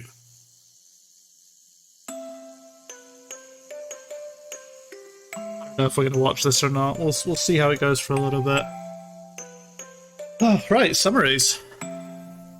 I'm struggling to think of too much that was shown. Like, a lot of stuff just kind of blurs, especially with the sheer amount of fucking what we saw earlier, like the survival horror space games. But Callisto Protocol looks good. Why didn't we see more of this? Look at this. This looks lovely. Maybe not my kind of game to play, but visually,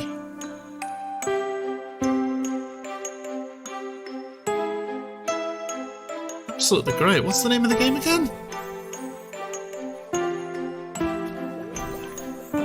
And obviously The Last of Us Remake, whatever. I'll play The Last of Us Remake, but I'm not, like...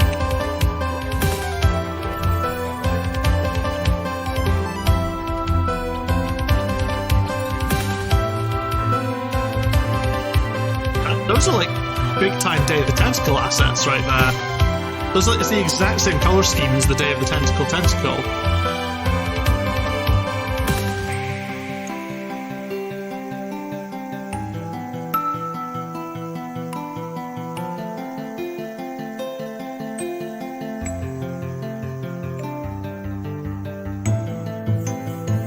But just look at how it's animated. That's the thing that's really sticking with me. Little Nemo. We'll bring up the Kickstarter and I'll get that up on the other page, on the other screen.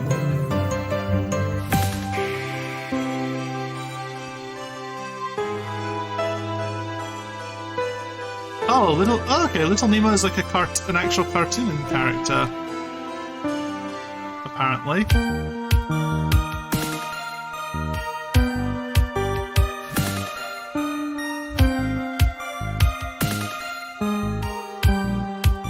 Little Nemo start.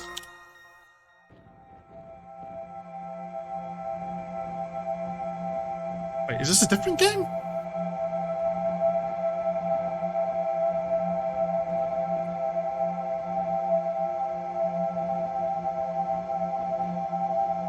I'm so confused.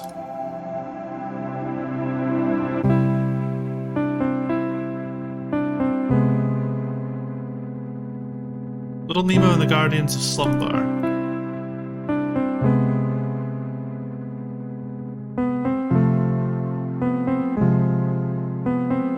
Winsor McKay's Little Nemo comics, and can't recall if we'll look at this in a second.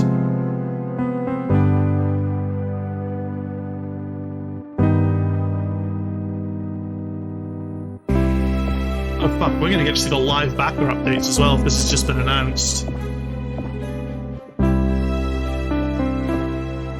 I'm glad I had a swell time at the Brighton Pier. Got a bit lost. Was there any game so far just a guy, just keyboard? I mean, this stuff's cool gameplay. This stuff looks cute. Again, for me, it's being the thing that is just selling it is just the animations on the character. Like there's so much fluidity to them. It's fantastic.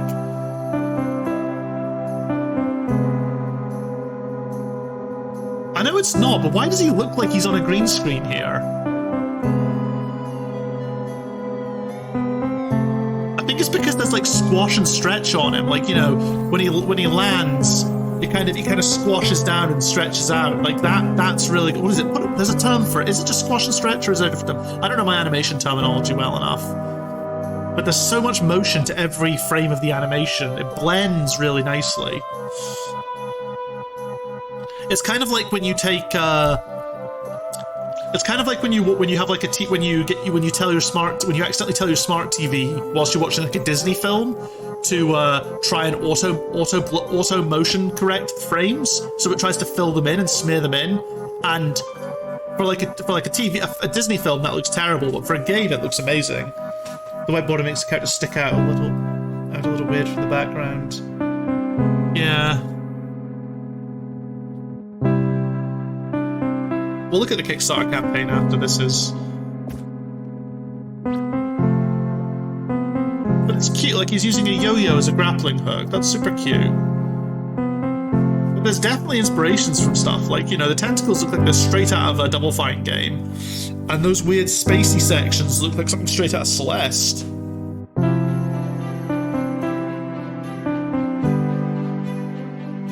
Honestly, I know they're showing off this guy, this Adam Managuchi or whatever, like his music, but fuck, just show the game. The game's more interesting than a fucking this weird intercut Brighton Pier footage with one of the images taking far too fucking long to fade out. That was like the longest crossfade ever.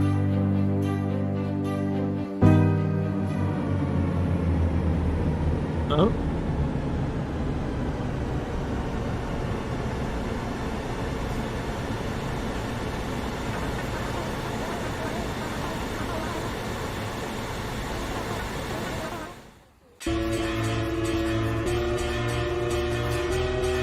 fucking hell, look at that. That's cool as fuck. Oh, bloody hell. I guess that's how you create a no danger situation. That is like a Double Fine asset right there, isn't it? Is this game being developed by Double Fine? It'd probably be okay if that was the case.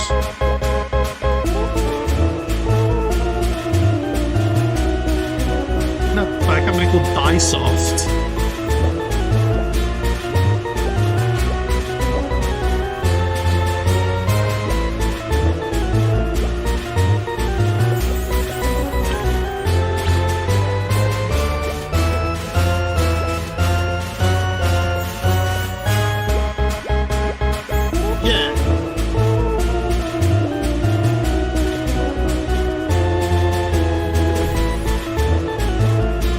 Music's cool, and I'm glad that we're getting to see more gameplay, because...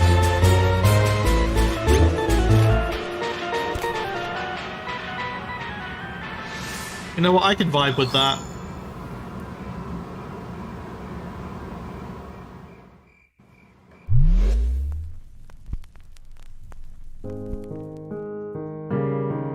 Oh, this is that Stray game. Oh no, is this just like a sort of showcase of everything we saw?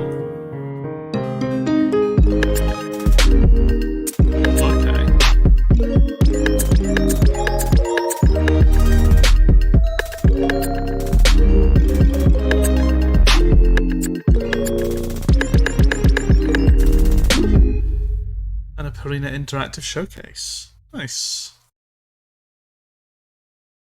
3 PM BST, or we can stream that. Okay, nice. Well, let's get this little Nemo up then.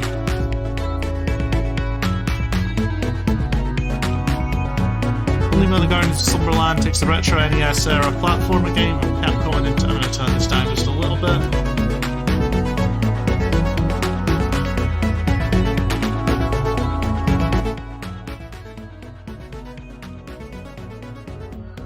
Brings it to the vast non-linear world that has been lovingly hand-animated frame by frame. You'll explore as you collect new ability-granting toys and PJs, discover enchanted lands inspired by Winsor McKay's Little Nemo comics, and encounter golf cast characters all through the nostalgic land of 80s-90s kid. Currently, the state is 2023, Switch, The Games and Online Steam. Harassment Hotline is a text message-based, anonymous, and confidential emotional support hotline. And it's created specifically for the gaming community. Because we're gamers and creators, and we want to help each other. Morbius. So, how does it work? Well, you text us and we listen. Our hotline is 100% anonymous. We can talk about anything you need to, and only what you want to. The Games and Online Harassment Hotline is an inclusive resource for anyone, no matter how you identify. If you feel that you need emotional support, you can start right now by texting support. This chat being its usual. Qualified responders will be there to good listen to you, shit. free of charge. Reach out, get help, and let's make this community a better place to work and play. That's cool. Okay. Peter Berkman of Anna Managuchi. Game. Slumberland, the wondrous world of dreams, been besieged by the mysterious Oblivion, which threatens to destroy this precious world and its inhabitants. Up to you, Nemo, to save them, explore Slumberland and collect your toys, become more powerful, and thus the help of colorful characters, push back the Oblivion. Inspired by, well, yep, I can see some of that. Calvin and Hobbes. Oh yeah, I can see big Calvin and Hobbes. Hollow Knight, very cool. Inspired by games and comics of my childhood, such as Super Metroid, Mario 2, Simon's Quest, Future Island, Calvin and Hobbes. Modern hand-drawing games such as Dragon's Trap and Hollow Knight helped illustrate just how much you can push visual boundaries in a 2D platformer. True! Yes. Blizzard. I can't believe it. Okay, auto-played. Yes. Listen, I like Bellular, but you guys don't need to watch it. In Slumberland, all of Nemo's favourite toys bestow new abilities, use them throughout adventure, fend off enemies, traverse hazards, platformers, yo-yo, grapple, yo, bubble one. This is all so cute. And look, animations are so good! Large seamless world made up of distinct thematic zones, each full of new areas to explore, hidden rewards to discover. Each zone has been carefully crafted. And more. Oh, there's proper so it's like a proper fucking it's an actual fucking Metroidvania. It's not like a... Oh god, this actually looks really good. Characters, little buddies.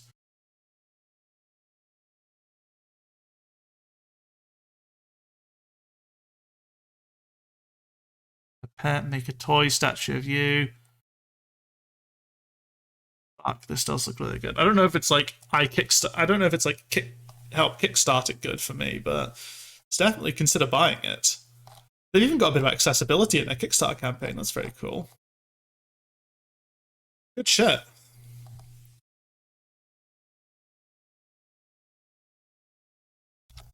Well, I hope they do well. There's the link for anyone who wants it. Right. Well,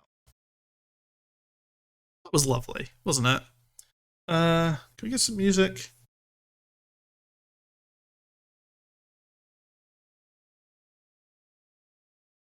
What am I looking for?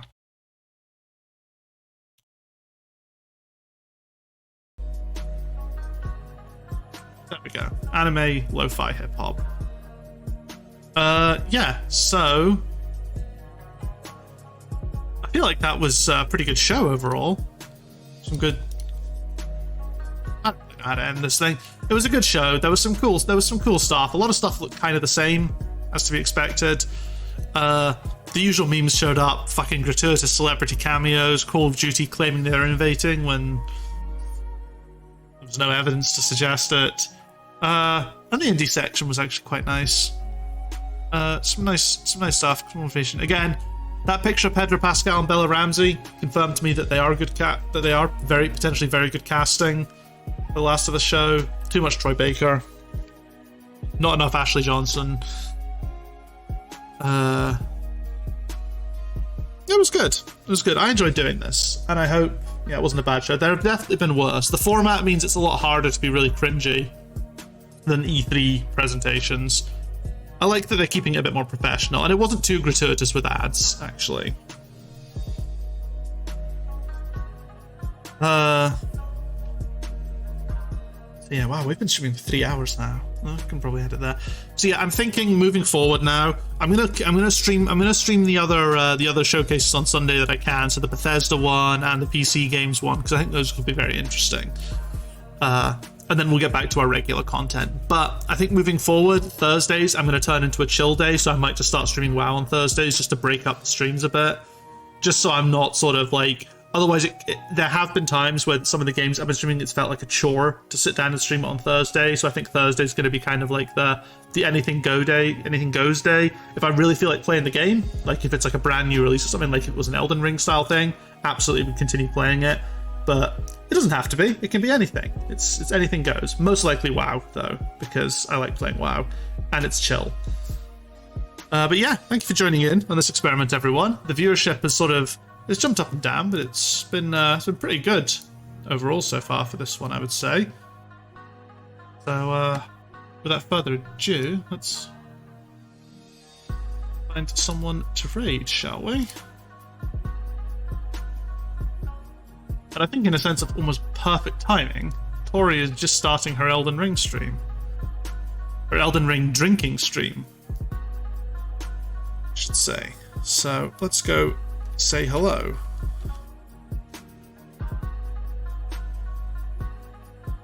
Yeah, we'll be back on Sunday with more coverage of the festival, which will be fun. We'll hopefully get to see some Starfield. But anyway, let's go ambush Tori before she starts the game, because she's still in her sort of pre-game just chatting. So, end the